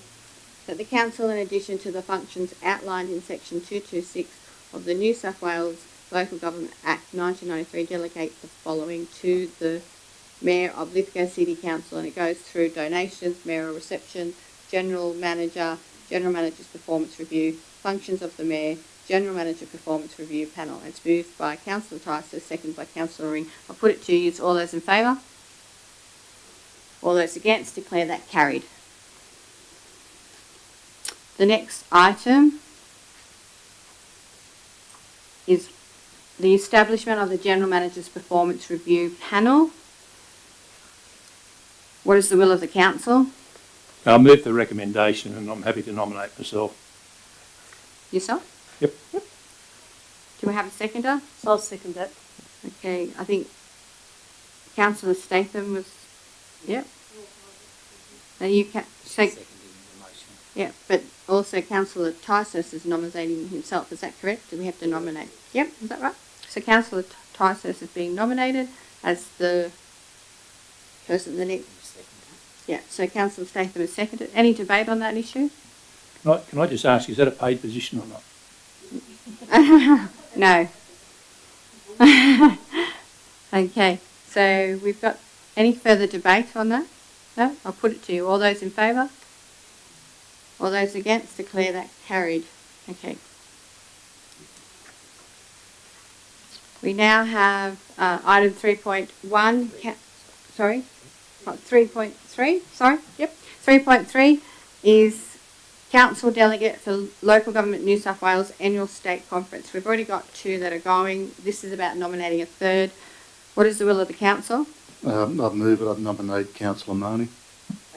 Is there a seconder? Councillor Smith?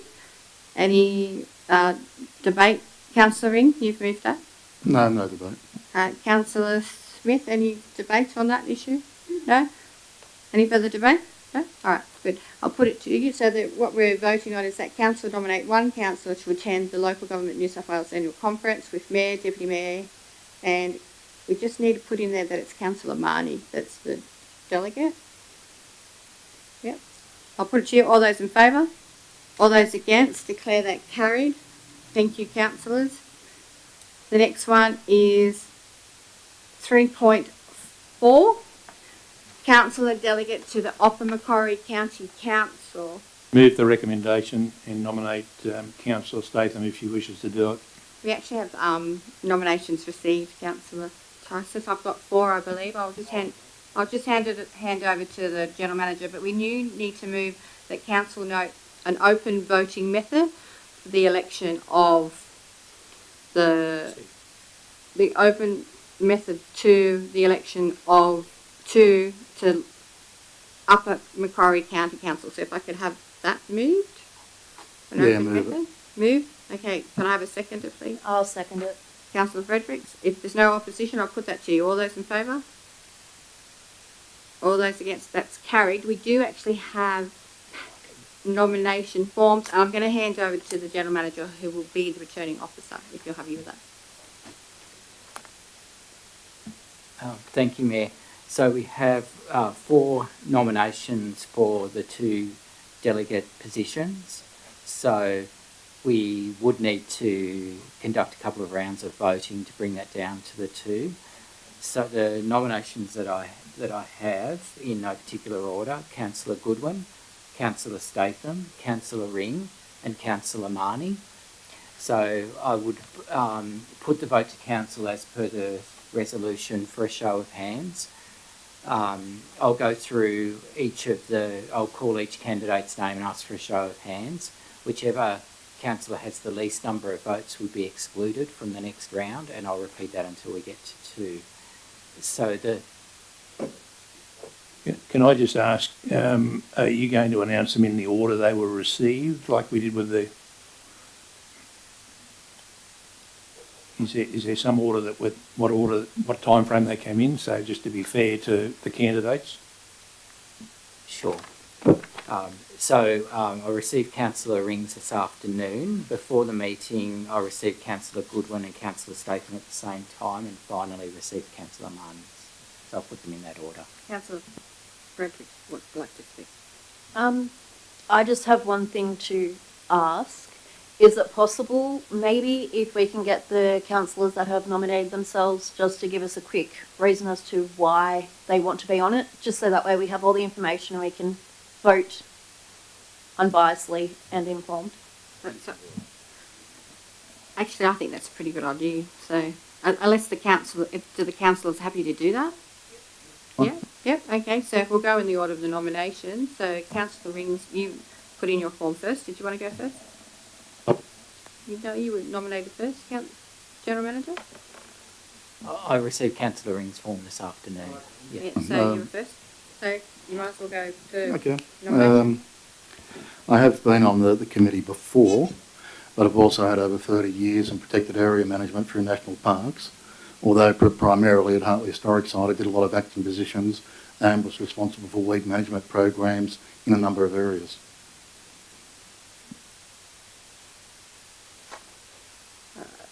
Councillor Goodwin. Yeah, thank you, Matt. I'm a qualified greenkeeper. I've had a lot of experience in relation to weeds. I know what weeds are and how they affect the community. I've been on many committees in the council previously. I believe I'd be a good candidate to go on this committee. Councillor Statham. Spent 4 years when I was mayor from 12 to 16 on the committee, and I believe that I got a lot of work done with roadside vegetation and the landowner support program. I'm very passionate about weeds. I've owned a property since 1973. I was raised on the land, was first weed spraying when I was 15. I think it's time that there are more females on these committees and educate people coming through the fact to save lives in terms of wearing masks, wearing goggles, everything that I didn't do back in the early days. And I'm very passionate about roadside vegetation. And the money that this council has put in over the last 12 months needs to be congratulated, because many a farmer has come up to me and said, at last, we're finally getting something done. And that was me, I guess, persistently talking to Mr. Edgecombe and other staff members to have put more money into Upper Macquarie. It's a very essential service, and I'd be very honoured and privileged to be honoured if elected. Councillor Marnie. This is essentially my day job of the last 35 years. I've run weed compliance teams. I've sat on regional weed committees as well as regional technical advisory groups, including advising the author of the current Biosecurity Act and the merger of those acts. I have a very strong understanding on the public and private implications of how the Biosecurity Act is administered. I was also on a board that established the funding for metropolitan councils under the WAP funding, the Weed Action Plan funding, and I taught at TAFE for 25 years teaching these sort of subjects. So this is what I do in a good part of my day job. Thank you, councillors. Mr. Gurney.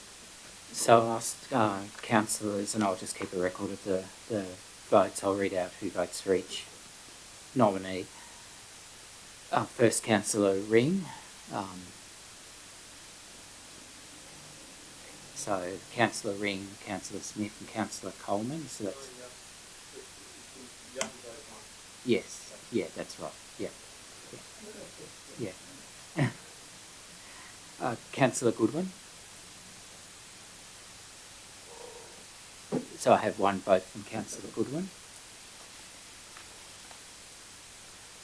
Councillor Statham. I have 3 votes, so that's Councillor Statham, Councillor Fredericks and Councillor Ticehurst. And Councillor Marnie. I have 2 votes, Councillor Evangelides and Councillor Marnie. In that case, Councillor Ring is excluded, so I'll continue with the second. No. There's 2 that have got 2 votes. Oh, sorry. It's getting a little bit late. Sorry, Councillor Goodwin is excluded. And so is Councillor Marnie. No, No, we go again. Sorry. Yeah, we go again. Yeah. You Yeah, take one and we one keep out. going. Yeah, Yeah. sorry. Apologies, councillor. Yeah, we vote again.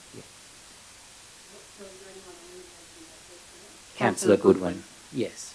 Councillor Goodwin only had one vote. The other recorded votes were Councillor Ring 3.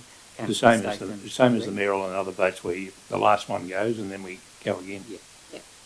This will be the final round of voting to exclude one more, so the councillor with the lowest number of votes is excluded, and then we'll have the 2 delegates elected.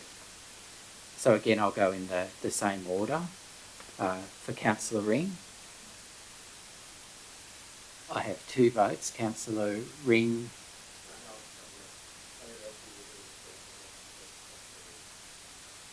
I have 3 votes. Councillor Ring, Councillor Marnie and Councillor Coleman. Councillor Statham. I have 4 votes. Councillor Statham, Councillor Goodwin, Councillor Fredericks and Councillor Ticehurst. And Councillor Marnie. I have 2 votes from Councillor Smith and Councillor Evangelides. In that case, Councillor Marnie is excluded. The Lithgow Council delegates to UMCC are Councillor Statham and Councillor Ring. Thank you for those who voted for me. I appreciate it.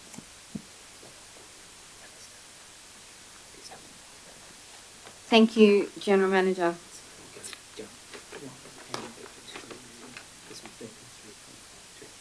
So we're up to item 3.6, on-site. No, we've done 3.5. Item 3.6, on-site sewage management policy. What is the will of the council? Can I move the recommendation and wait for a second? I just have a question. Sure. And I'll who would like second to it. second? Councillor Ring? Yeah. Okay, your question, Councillor Marnie? Councillor Tyson? I just want to, through your Mayor and the General Manager, I just want to, this has always had a lot of concerns over the years, whether we're too hard, too soft, state government legislation, the type of land, the lay of the land and all that sort of thing. I like the setup of it. I think it's looking really good. Are there any future considerations that we think we're going to miss, or do we think we've sort of nipped it in the bud that we're going to be able to keep the residents happy with what we've done? Through you, Mayor, I know a lot of time and effort has gone into this policy. I'll pass to Mr. Elwood to respond. Thank you. Through yourself, Mayor. Yes, we are comfortable with that issue that you've identified, Councillor. The biggest concern that we had raised going into this process and evaluation was primarily to do with confusion over administrative processes, both internally within council and also with residents.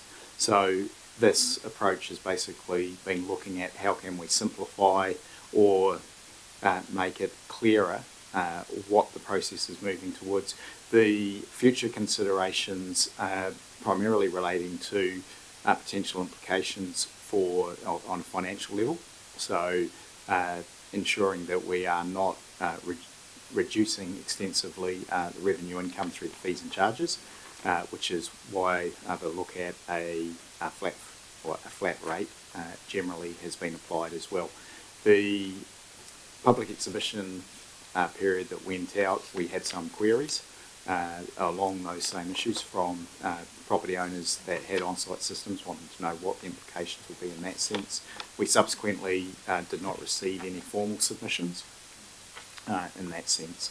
The technology that's that is moving into the environment of on-site sewage management treatment, including looking at actually bringing soils or receiving agents onto sites as well, is increasing in the technology and the outcomes. So potentially we should actually be in a better position with the changes that are taking place in new designs for on-site sewage management systems.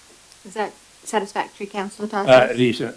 Sydney Water's happy with it all? Has it been passed by Sydney Water? Like that, they're normally the biggest complainants anyway, that we may not be doing the job. So I just want to know that they're happy with our policy is. Yes, I'll confirm that and get back to you. Take that question on notice. Thank you, Councillor Tysos. Do we have any further debate? Councillor Ring? I just wanted to point out that, look, it is a good document, it's a comprehensive policy. What I do like about it is that it's got an appendix that clearly defines major and minor breaches. That wasn't in the previous policy. So I think it is a very good policy. Thank you, Councillor Ring. Councillor, any further debate? No? So we're voting on that Council adopt the draft compliance policy 5.9 on-site sewerage management and provide as an attachment the annual on-site sewerage management charge applicable already adopted for 2024-25 remain. In addition, the fee structure provided in the draft policy applied from 2025-26 financial year being $70 annual fee for all the domestic systems and $346 for commercial systems. Point 3, from 2025-26 a risk-based inspection program to be implemented based on council resources capabilities. I'll put that to you. All those in favour? All those against? Declare that carried. Thank you, councillors. The next item on the business paper is 3.7. It's a DA 13 lot subdivision, 265 Portland Sunny Corner Road. I'll move that, thank you. Thank you, Councillor Statham. Is there a seconder? Councillor Ring? Councillor Statham? Oh, this is a wonderful report. It's very precise and very correct in terms of the information that we need as councillors. I'm very happy to see there was no written submissions during the notification period, which is always very important. I also realise the administration's recommendation is to be approved for this wonderful new venture. I think it's really excellent to see people now realising that it's better to be living in the country and the smaller villages than raising your children in the city. This is the closest, I guess, small subdivision to the town of Portland, and I think it's been a long time coming, and I'm really excited and wish these people well. Thank you, Councillor Statham. Councillor Ring, seconded. If Councillor Statham's happy with it, I'd like to add a third point, if I may. Your third point, Councillor Yep. Ring. I'm just finding it. 48, I believe. 40, sorry, 40. Okay, the third point the staff have it is that upon completion of the development, a report is brought back to Council on the compliance of conditions 29, 31, 41, 60 and 68.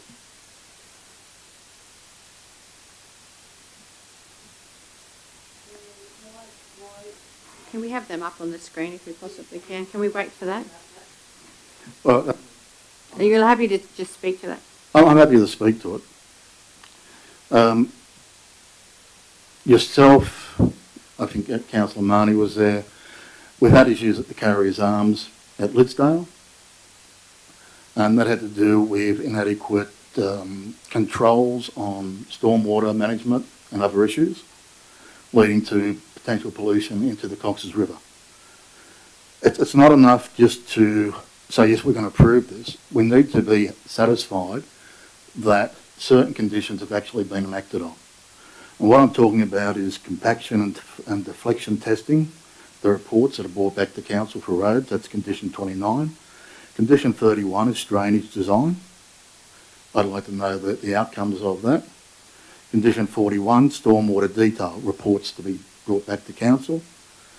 Conditions 60 and 68 go to the heart of a problem with a lot of subdivisions in our community, and that is erosion and sediment control measures. I'd just like to know that once this project is completed, all those conditions have been ticked off. Councillor Statham, are you happy to include that? No, definitely not. I believe that the administration's recommendation is very simple, that development application DA15/23 be approved, subject to conditions of consent as detailed in the attached planning assessment report. A division be called, of course, we know that. But, you know, these people sitting on the desk up here that are in charge of planning, they're not going Point of order on Statham. this, Coleman. Look, if the Councillor Stevenson's not happy to, Would you like to move it as an amendment? then I'll move it as an amendment. So are you still, so you're withdrawing your support for the? Yeah, I'll withdraw it as it is. So Councillor Statham has moved the original recommendation, but she will need a seconder. Does anybody else? So Councillor Tice is going to second that. Councillor Ring, you're going to put up an amendment. I will put up an amendment. So you'll need a seconder for that. Well, Councillor Ticehurst wants to talk to it first. That's yeah, his so I'm prerogative. happy for Councillor Ticehurst to come back. Thank you, Mayor. Look, this is normally, every time we have a DA, there's another one coming up. These are generally the 1-2s that we do. We don't ask them what the end result is because they have to comply with conditions. That's part of the whole process that we're doing tonight. So they either comply with it or they don't. If they don't, well then, other action follows anyway, but it's not something that we can come back. If it doesn't follow that the council's done it, I'm sure a report will come back anyway. If they've not done the right thing and they've got to be ticked off on certain approvals on certain stages and so be it, but normally it's a 1-2 on these things and so be it. Councillor Ring, you have an amendment. Yeah, I'll move the amendment. Is there a seconder for that amendment? Yeah, I'm happy to So second Councillor that. Yep. Marnie's moved, is second that amendment. So you've spoken to it already, Councillor Ring, in a sense, but would you like to speak to it further? I would. Yeah.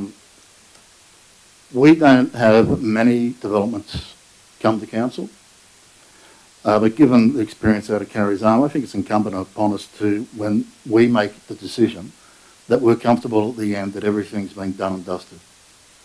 This shouldn't be a major or an onerous task on the staff. It's just another question of accountability and making sure we've got it right. Thank you, Councillor Ring. Councillor Marnie, you second the amendment. You'd like to speak? Thank you, Mayor Coleman. Councillor Ticehurst rightly points out that these things have to be complied with. So this is what this report is a report to council that emphasis items are being dealt with in subdivisions. There was a period, a number of issues have been raised with council staff. To their credit, those issues have been dealt with during the life of the subdivision. What this does is it sends out a standard, says these 5 items are focus points for the council at the moment. We need you to ensure that they're done well. Good subdivisions will capture these and deliver on them, and if they don't, obviously a non-compliance causes issues, but it just is a report back to council that that benchmark and standards being met. So I'm happy to second Councillor Ring's and goes down that pathway of the earlier motion for Councillor Ring around accountability and governance, that we ensure that those critical and priority issues are being met. That's all. Thank you, Councillor Marnie. Any further debate on the amendment? Yes, Mayor Coleman. It's 2024. For Councillor Ring to say we don't have many DAs go through, I can't agree with that. Point of order. I did not say that. What I said was there are not very many DAs that come to the council for determination. Same horse, different jockey. Anyway, the thing is here, what complaints do we get regularly up until just recently, 6 months or 8 months ago? The DA's in a line. We have to go back to council again. These people are spending a lot of money to do this, and we're paying staff big money, but they can't keep going back and forward. They've got rules, they've got consent issues. If these people don't toe the line, so to speak, there'll be certainly somebody on the end of the bench over there in his planning department that'll pull that straight into line. Why do we have to go back and get another report from these people that are already overworked and get another report come back and say, well, look, we don't know whether it's going to be the condition that you're saying, Councillor Ring? At the end of the day, the council so far has written the recommendation that it go ahead. And why should we stop this? If it goes pear-shaped, then they come back and they fix the problem if they want to. Is there any further, thank you, Councillor Statham, is there any further debate on the amendment, which includes the original recommendation, my understanding, Councillor Ring? Yes. And so there will also be a division called on this. So if no further debate... Can I just, Mayor, could you just clarify for the new councillors what we're voting on now, what they're looking at on there, if that could be put on the screen, because we had confusion on the last couple. It gets a bit confusing, yes. So it's coming up now. I'll read it out if that's That helps. That development application DA 150/23 be approved subject to conditions of consent as detailed in the attached planning assessment report. A division is called in accordance with requirements of section 375A of the Local Government Act 1993. Upon completion of the development, a report is brought back to council on the compliance of conditions 29, 31, 41, 60 and 68. This is what we are now voting on. It is an amendment. If that's clear, I'll put the amendment to the floor. All those in favour? All those against? Declare that lost. We go back to the original notice of motion. Councillor Statham, are you happy for me to put the recommendation forward, or would you like to write a reply? No, I don't need a right of reply. Thank you, Mayor Coleman. Thank you. I'll put the motion, what we're putting forward is the original recommendation.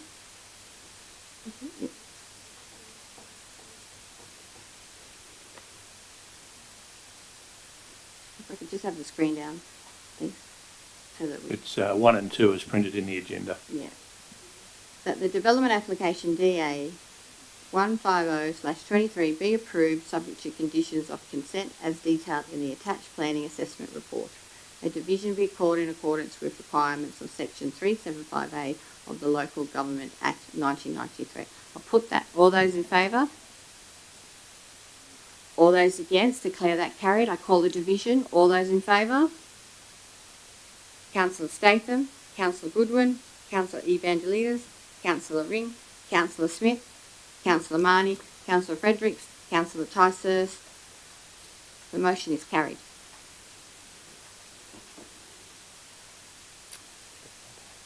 The next item on the business paper is 3.8. I'll move that, thank you. Thank you, Councillor Statham. It's DA 101/24 Ecotourism, 51 Atkinson Street, Morts Estate. You're And moving that, Councillor Statham, is that right? Thank you. Is there a seconder? Okay, I'll just need to get a seconder first. Councillor Evangelidis is seconding that. I'll take Councillor Statham first and then I'll come back to you. Councillor Statham? Thank you, Mayor Coleman. I realise this has been quite a difficult DA for the council's administration staff. There's been a lot of issues come and go, and still they're determined to get a good, positive outcome. I can understand these people wanting a good outcome, and I believe they're getting into the development just at the right time. We've got the state mine going gangbusters at the moment. Councillor Statham, we're only noting the... Yes, sorry. I realise that. Yeah, I realise that. But at the end of the day, we need to realise this is something very new, very exciting, and I hope they manage to be able to get this across the line. It's a difficult process. Councillor Evangelidis, did you like to speak to this? Yes.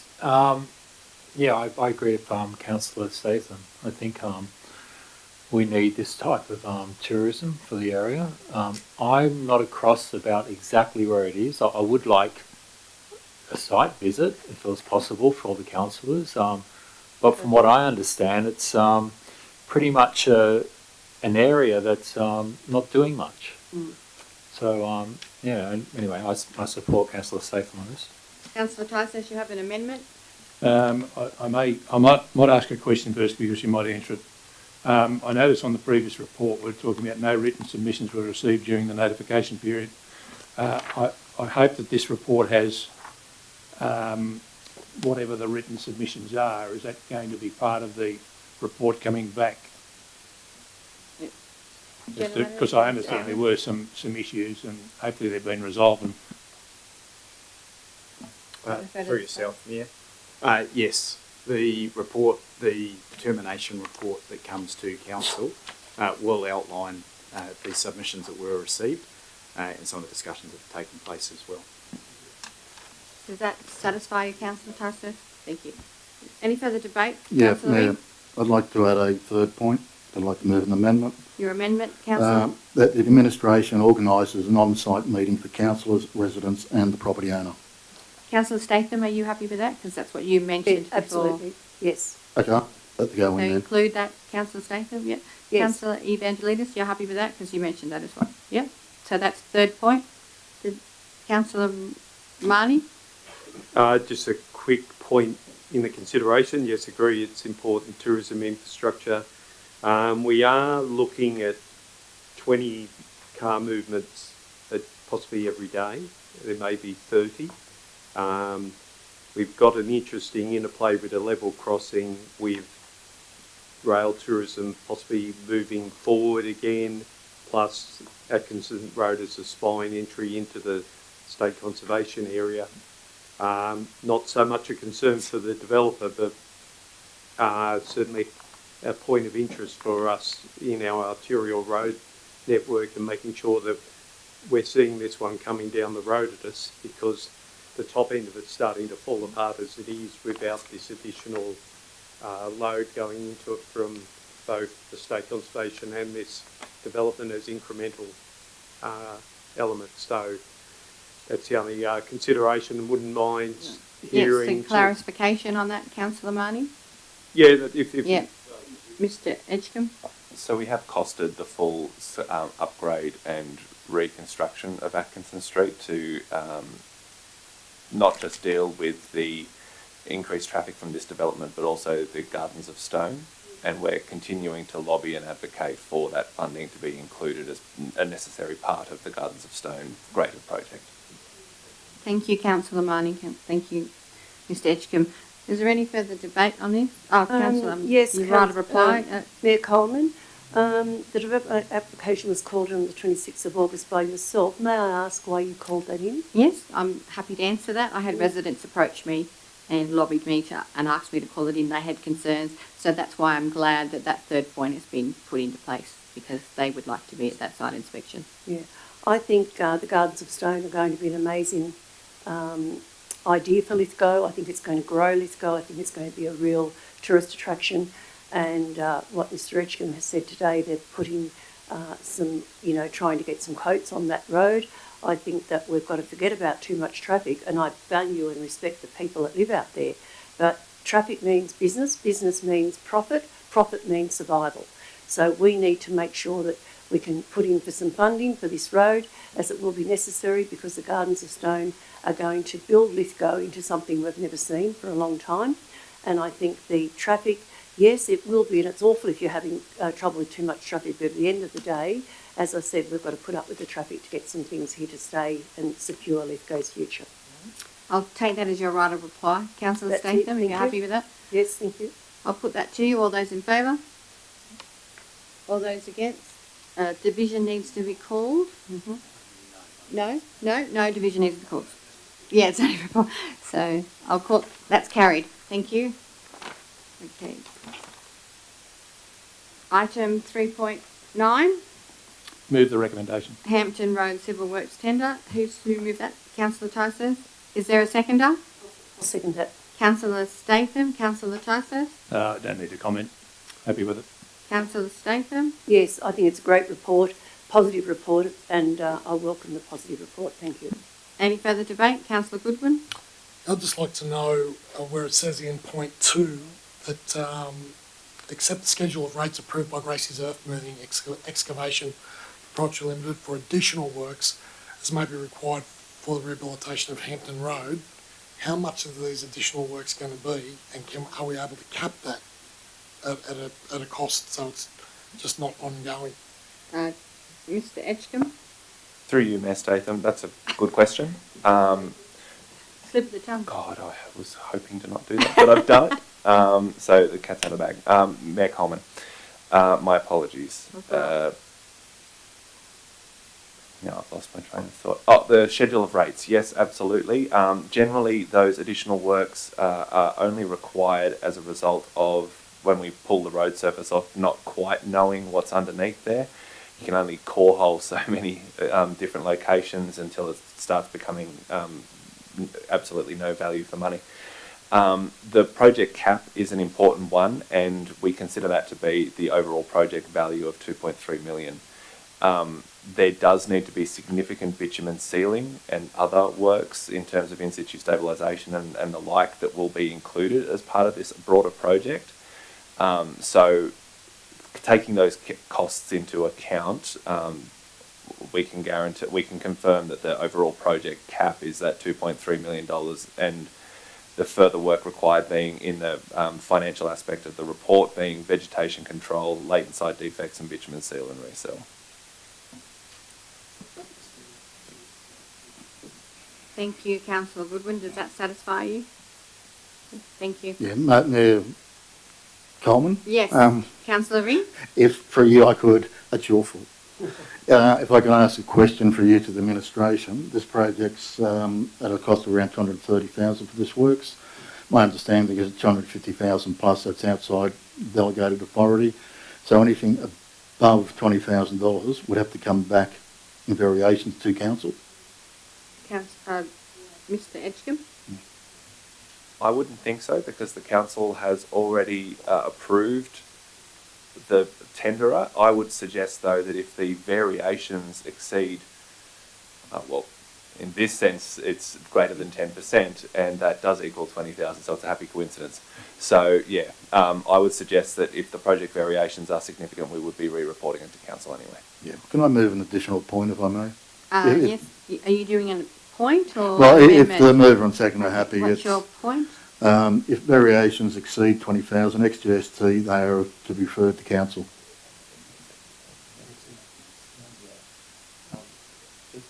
Hang on, I'll get some clarification. So just for clarity, that this was considered in the authoring of this report, and that's why the point 2 exists, that the schedule of rates provided by Gracie's earth moving and excavation for additional works as may be required for the rehabilitation of Campton Road. Noting that the council approved budget of $2.3 million cannot be exceeded. So that's the aim of that second point, is so that we don't unduly burden the council with regular reporting back to them through the delivery of this project. Thank you, Mr. Edgecombe. Does that satisfy you, Yeah, Councillor that satisfies me. Okay. Do we have any further debate on this item? Oh, hang on. Sorry. Do we have advice for the council? Okay. Do we have advice for the council? Yes. Okay, right. If there's no further debate, Councillor Ticehurst, right a reply? Put it to you. All those in favour? All those against? Declare that carried. Thank you. Next item, 311, is the Aquatic Centre, new services, fees and charges. What is the will of the council? I'll move that. Councillor Ring? Who, do I have is there a seconder? If I don't have a seconder, it lapse. I'll second. Councillor Goodwin? Councillor Ring? Look, I think it's a fairly straightforward report. It's providing an extra service for the community. It's use of pay service. I did have to look up what a swim squad was because I had no idea, but it is providing advanced training for residents in swimming, which has got to be a good thing. So I fully support it. Thank you, Councillor Ring. Councillor Goodwin? Yeah, I agree. This wasn't offered before, it's offered now, and it's the right price. So, happy. Thank you, Councillor Goodwin. Do I have any further debate on this matter? Right a reply, Councillor Ring? No, just put it, please. Thank you, Councillor Ring. I'll put the recommendation. All those in favour? All those against? Declare that carried. Thank you. Next item is 3.12. Exelou supply and install at Queen Elizabeth Park, Lithgow. I'll move that, thank you. Thank you, Councillor second it. Statham. Who's seconded? Councillor Ring. Thank you, Councillor Statham. Would you like to speak? I'm absolutely delighted with this. It's been something that I guess lobbied for back in 2015, and then more recently ex-councillor Bryce has also raised this, as I have again. We've got a wonderful Queen Elizabeth Park. We're very proud of what it looks like, and it's quite a tourist attraction. However, with our local people that have children that frequently go to the swings, it is a long distance for those young children in particular to, when they say to their mums and dads, I need to go to the bathroom, it's a long way. It's one block from the top of the park down to the bottom. I'm very excited now to know that the raising of the purchase order, including the change table that Councillor Ring has projected in that extra additional money. I think it's much needed. I think it's going to be a great thing for our district, and I believe that the children will be able to make it to the bathroom much easier. Thank you, Councillor Statham. Councillor Ring? But, yeah, I'm happy with the new toilet near the playground, but I'm very excited for residents that need to use an adult change table. And we do have some. And it makes their life a lot easier if they're going out. So it gives them that opportunity to go out so they can plan ahead. So I think it's a great outcome and community members are happy. I would like to ask a question for you to the administration.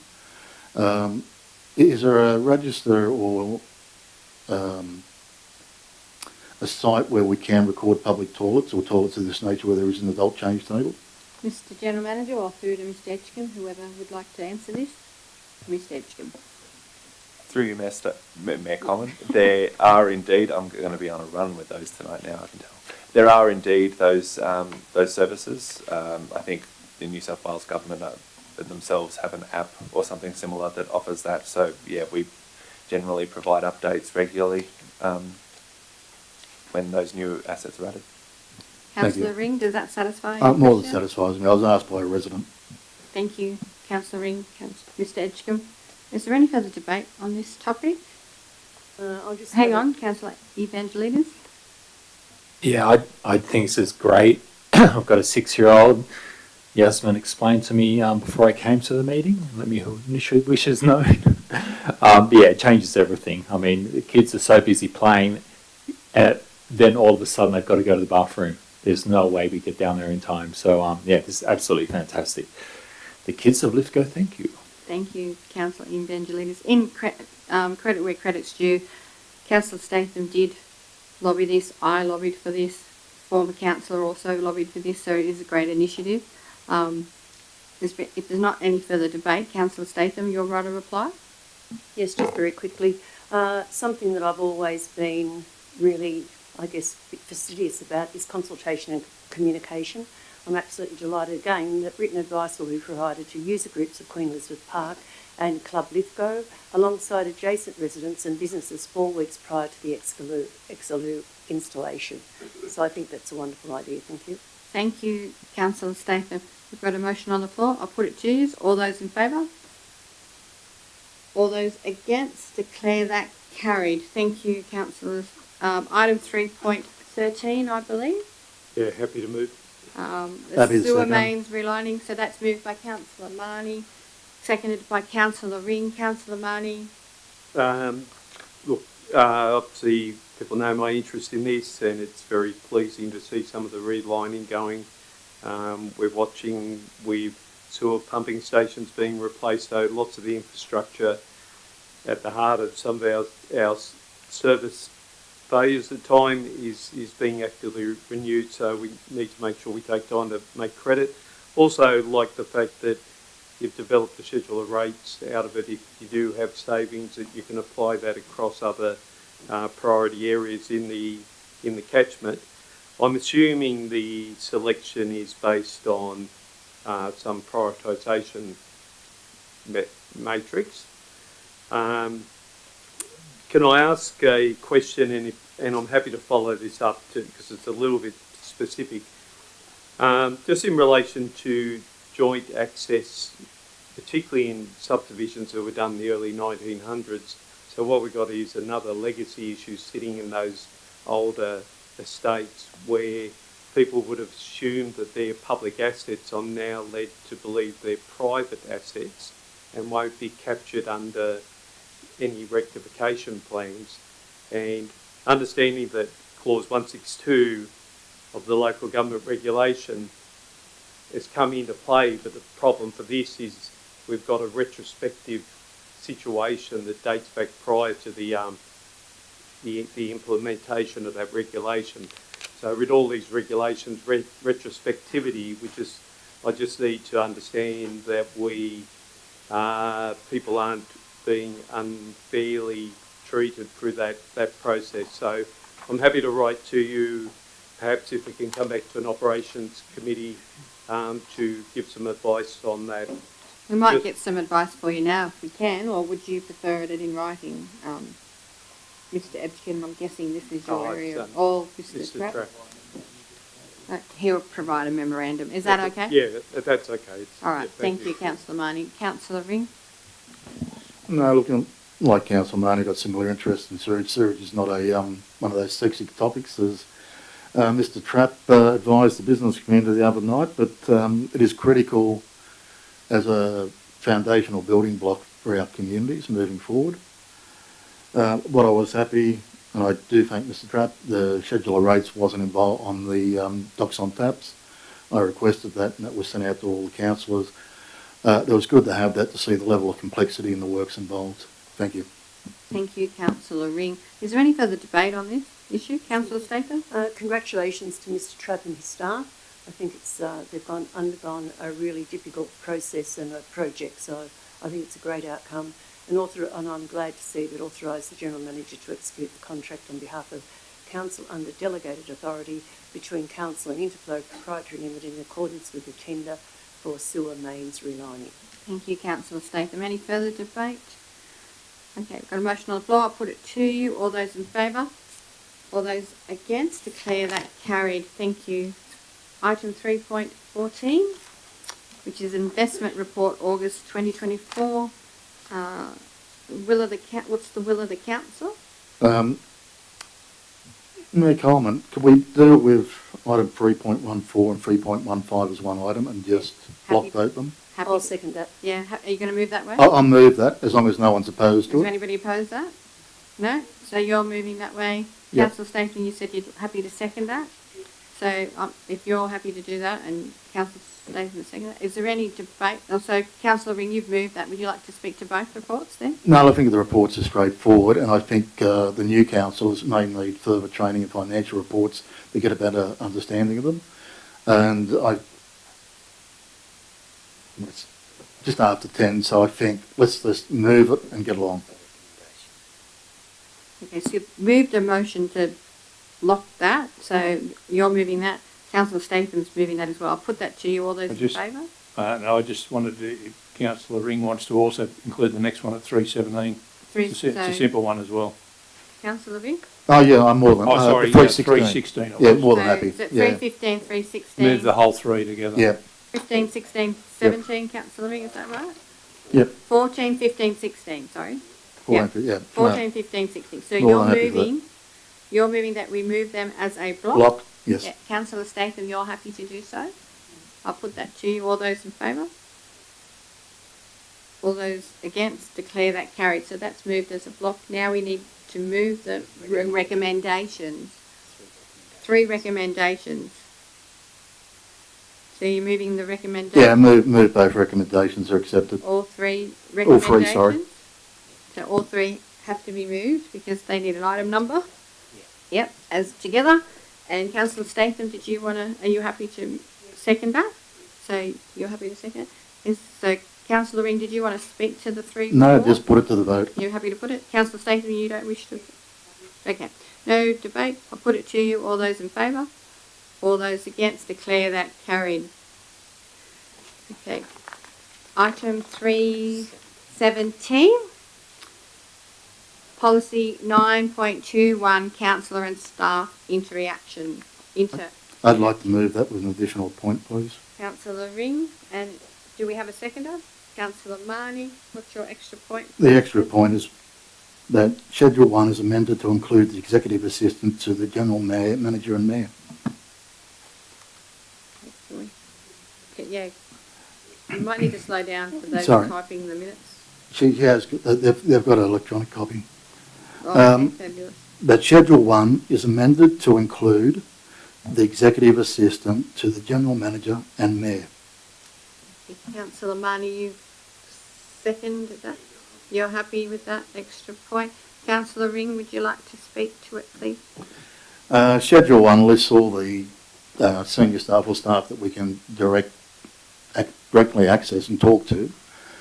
And other councils that I've looked at also include the executive assistant. So I think just making the document clean so there's no ambiguity would be good. Thank you, Councillor Ring. Councillor Marnie? Just one question. Push the button, sorry. There's just one point. Just that this be displayed on the staff intranet and they be made aware of the policy. Thank you, Councillor Marnie. Do I have any further debate on this matter? No? So we're voting on, do you want me to read it out? Are you happy with it? Or do you want me to read it out? Yep. If no one's against it, just put the vote. Okay, so I'll put it to you. All those in favour? All those against, declare that carried. I think there was a mayoral minute that was put back. Yep. Yes. That's now. Okay. So the mayoral minute is 1.3. Proposed new Lithgow fire station.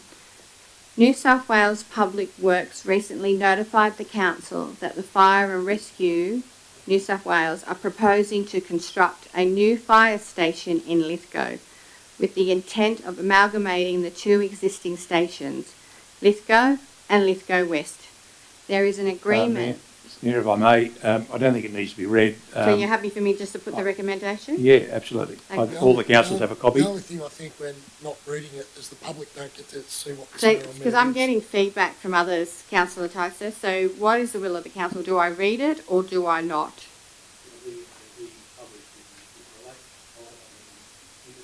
Yes, it is. It will be. Could I suggest as a brief summary? Just cut to the chase. I'll go to the recommendation, straight to the recommendation, okay? The recommendation is that council immediately seek an urgent meeting with the management of Fire and Rescue New South Wales regarding the proposed construction of a new fire and rescue station at 11 Lithgow Street, Lithgow. The nuts and bolts of this issue is that on Friday afternoon, a meeting was called with Fire and Rescue New South Wales, who raised concerns with the council, and we need to now approach Fire and Rescue New South Wales in regards to the piece of land that they bought regarding this issue, because the council has issues in regards to flooding, and the Fire and Rescue have issues in regards to potential contamination. So this is the base of this notice of motion. So that's the recommendation in regards to the mayoral minute. Is there any debate? Councillor Ring. Look, I'd just like to point out, I was participated in that meeting. The staff actually like the design. They have concerns with safety over the site. The PFAS, the land is contaminated with PFAS. Under the State Environmental Planning Policy for Transport and Infrastructure, we can only raise our concerns with the department, but they don't have to actually action it. They've just got to say we've taken it on board, they don't have to action it. What we have is a piece of land where with water runoff and subsurface water, you've got PFAS that could move down and leach down into Queen Elizabeth Park. We need to be looking at this issue as a contaminated site so that it's dealt with effectively. And this is all the staff have been asking. We don't want to be left with a site that's contaminated and sits there and continues to contaminate moving forward. Thank you, Councillor Ring. Is there any further debate? Or are you happy for me to put the mayoral minute? All those, I'll put it to you. All those in favour? All those against? Declare that carried. Thank you, councillors. So we've got two late reports, I believe.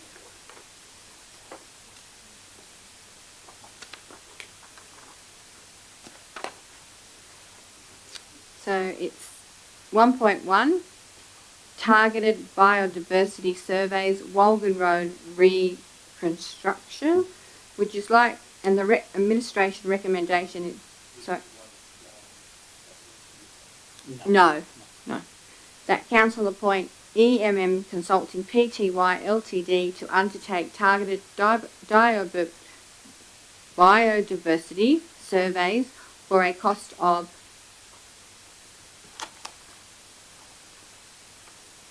$354,354,354 $6,397.50. Thank you. Sorry, it's really late. I apologise. So, would you like? Who would like to? I'd like to move an it? amendment Yep. that this report is deferred to the November meeting. The administration provide a briefing prior to the November council meeting. Is there a seconder? Councillor Marnie, would you like to speak to that, Councillor Ring? The staff have already contracted this company to do key studies between October and February. As such, I don't think it's time critical to actually do this. The report came out late.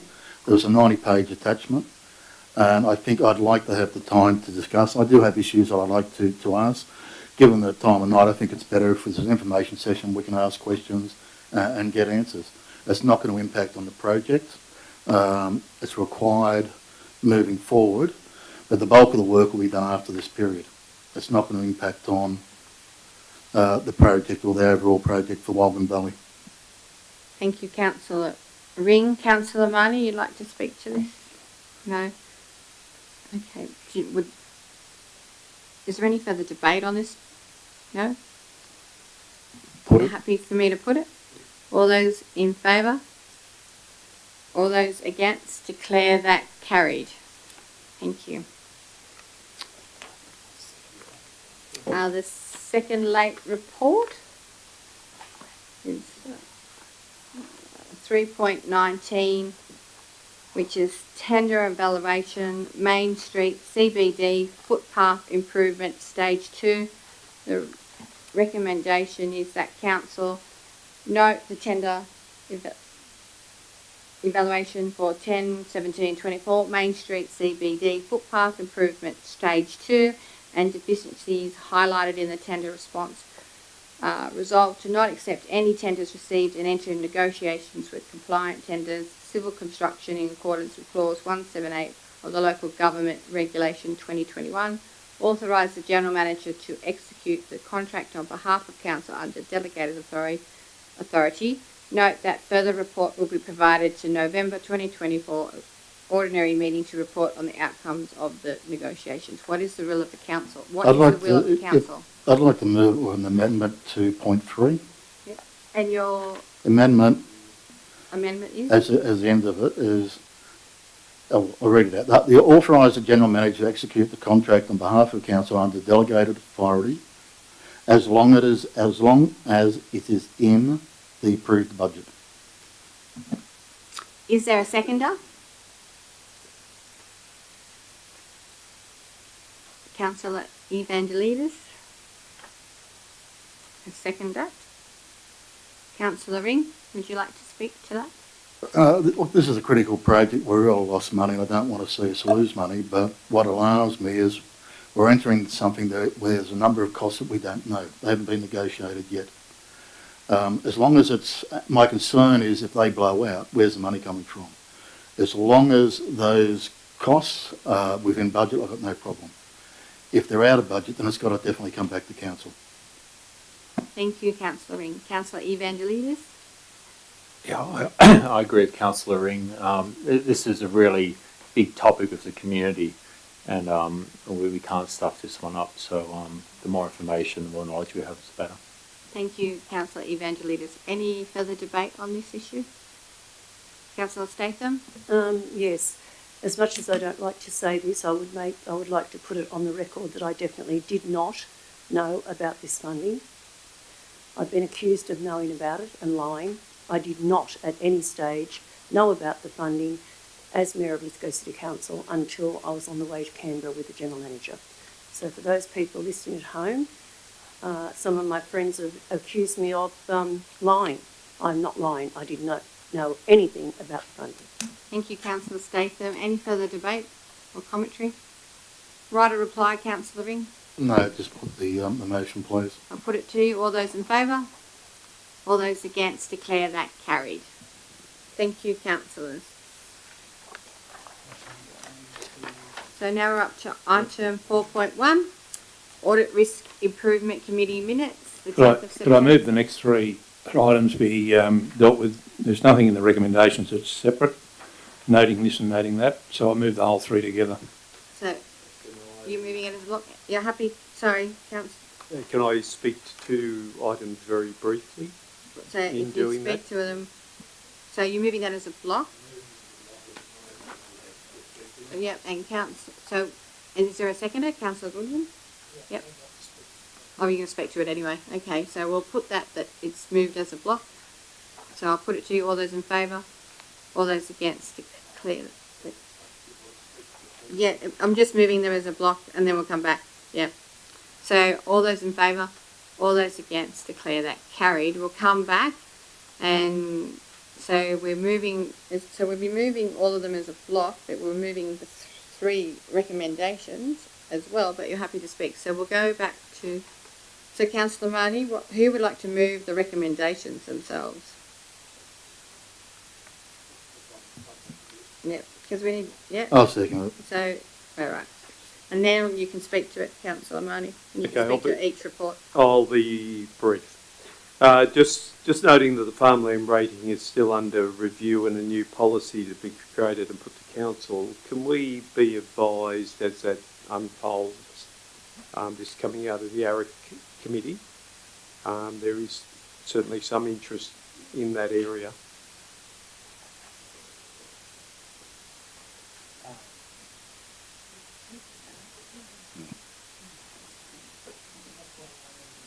Yeah, sorry, page 75 and it's point 5.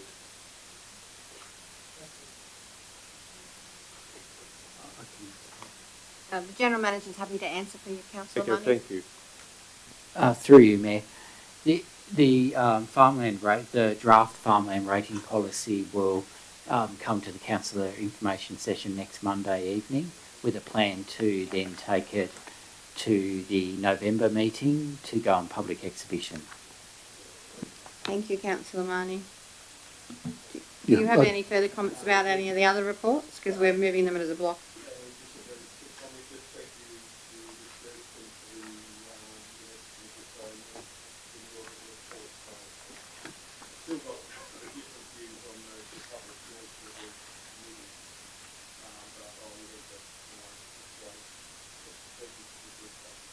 Thank you, Councillor. Mayor Coleman, if I might. Councillor Ring, you Just second that? for the benefit of councillors who may not have read the minutes of the ARIC, and for the people listening, item 8.4 in their report, standing item, major projects review. ARIC will review progress risk assessment for all projects over $5 million and or flagged as high risk by council, as approved by council. I think that's really important for the community to know that there is a check going on and that an independent body will be looking at those programs. Thank you, Councillor Ring. Any further debate on these? No? Councillor Goodwin, you had something to ask? I did, but Councillor Mahoney stole my thunder. Oh, okay. Right. I'll put the motion to the floor. All those in favour? All those against? Declare that carried. Those three have been moved. Thank you, councillors. We're now up to item 6. Business of great urgency. Is there any? Councillor Frederick? Yeah, I don't know who to go through, but is there any way we can quickly get the permanent road markings on Lithgow Street? Because there's been quite a few close calls with the temporary ones. I'll leave that with, yeah, so it's already been scheduled, so is that right? I don't have one on top of me. I'll get Can we get back to you, Councillor? Yeah, can we get back to you? Thank you. Any further business of great urgency? No? Sorry. Yes, Councillor Goodwin.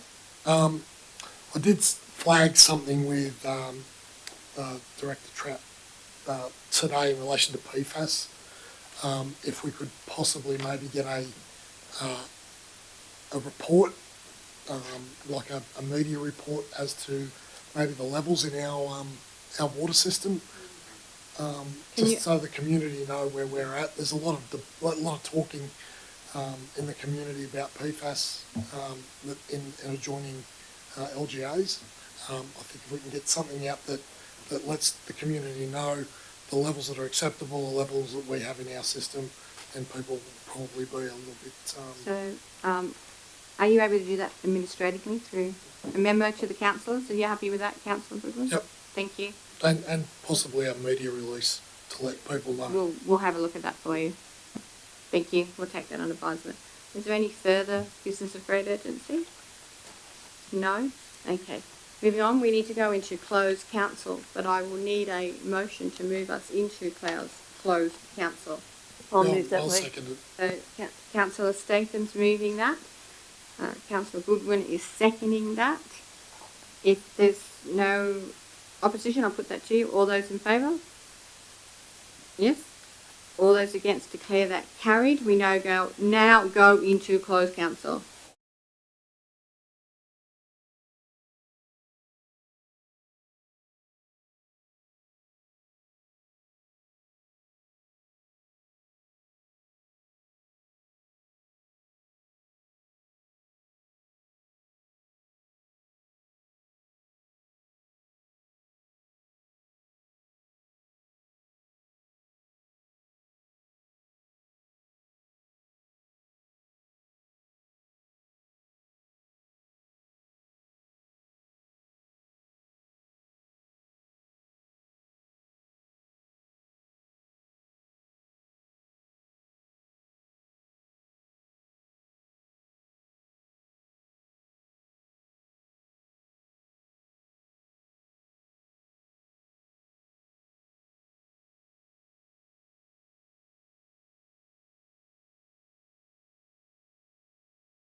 Thank you.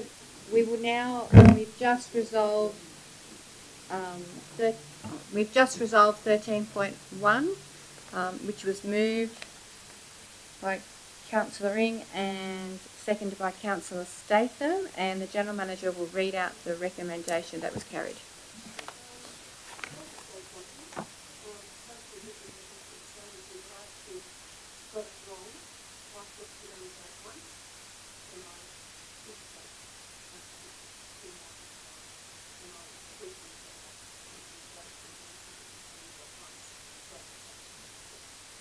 Unfortunately, we've moved on from the Councillor Statham. Yep, that's fine. You can do as you please. Yep. You're happy with that? Yep. Okay. So, all right. Well, that can be, yeah, you can talk. Anyway, we'll get back to the matter at hand, which is the recommendation that the General Manager is going to read out. Through you, Mayor. The resolution of Council on the variation for Walgan Road reconstruction project management engagement. Council resolved that Council vary Wasabi Group engagement by $307,395 excluding GST, increasing the total contract value to $1,697,729 for the purpose of providing expert road design and technical review services to the Walgan Road reconstruction project, funded entirely by the disaster recovery prepayment provided by the New South Wales and Australian governments. Thank you. Thank you, Mr. Gurney. We'll now close the meeting. It's now 10:28. Thank you, councillors. Drive safely.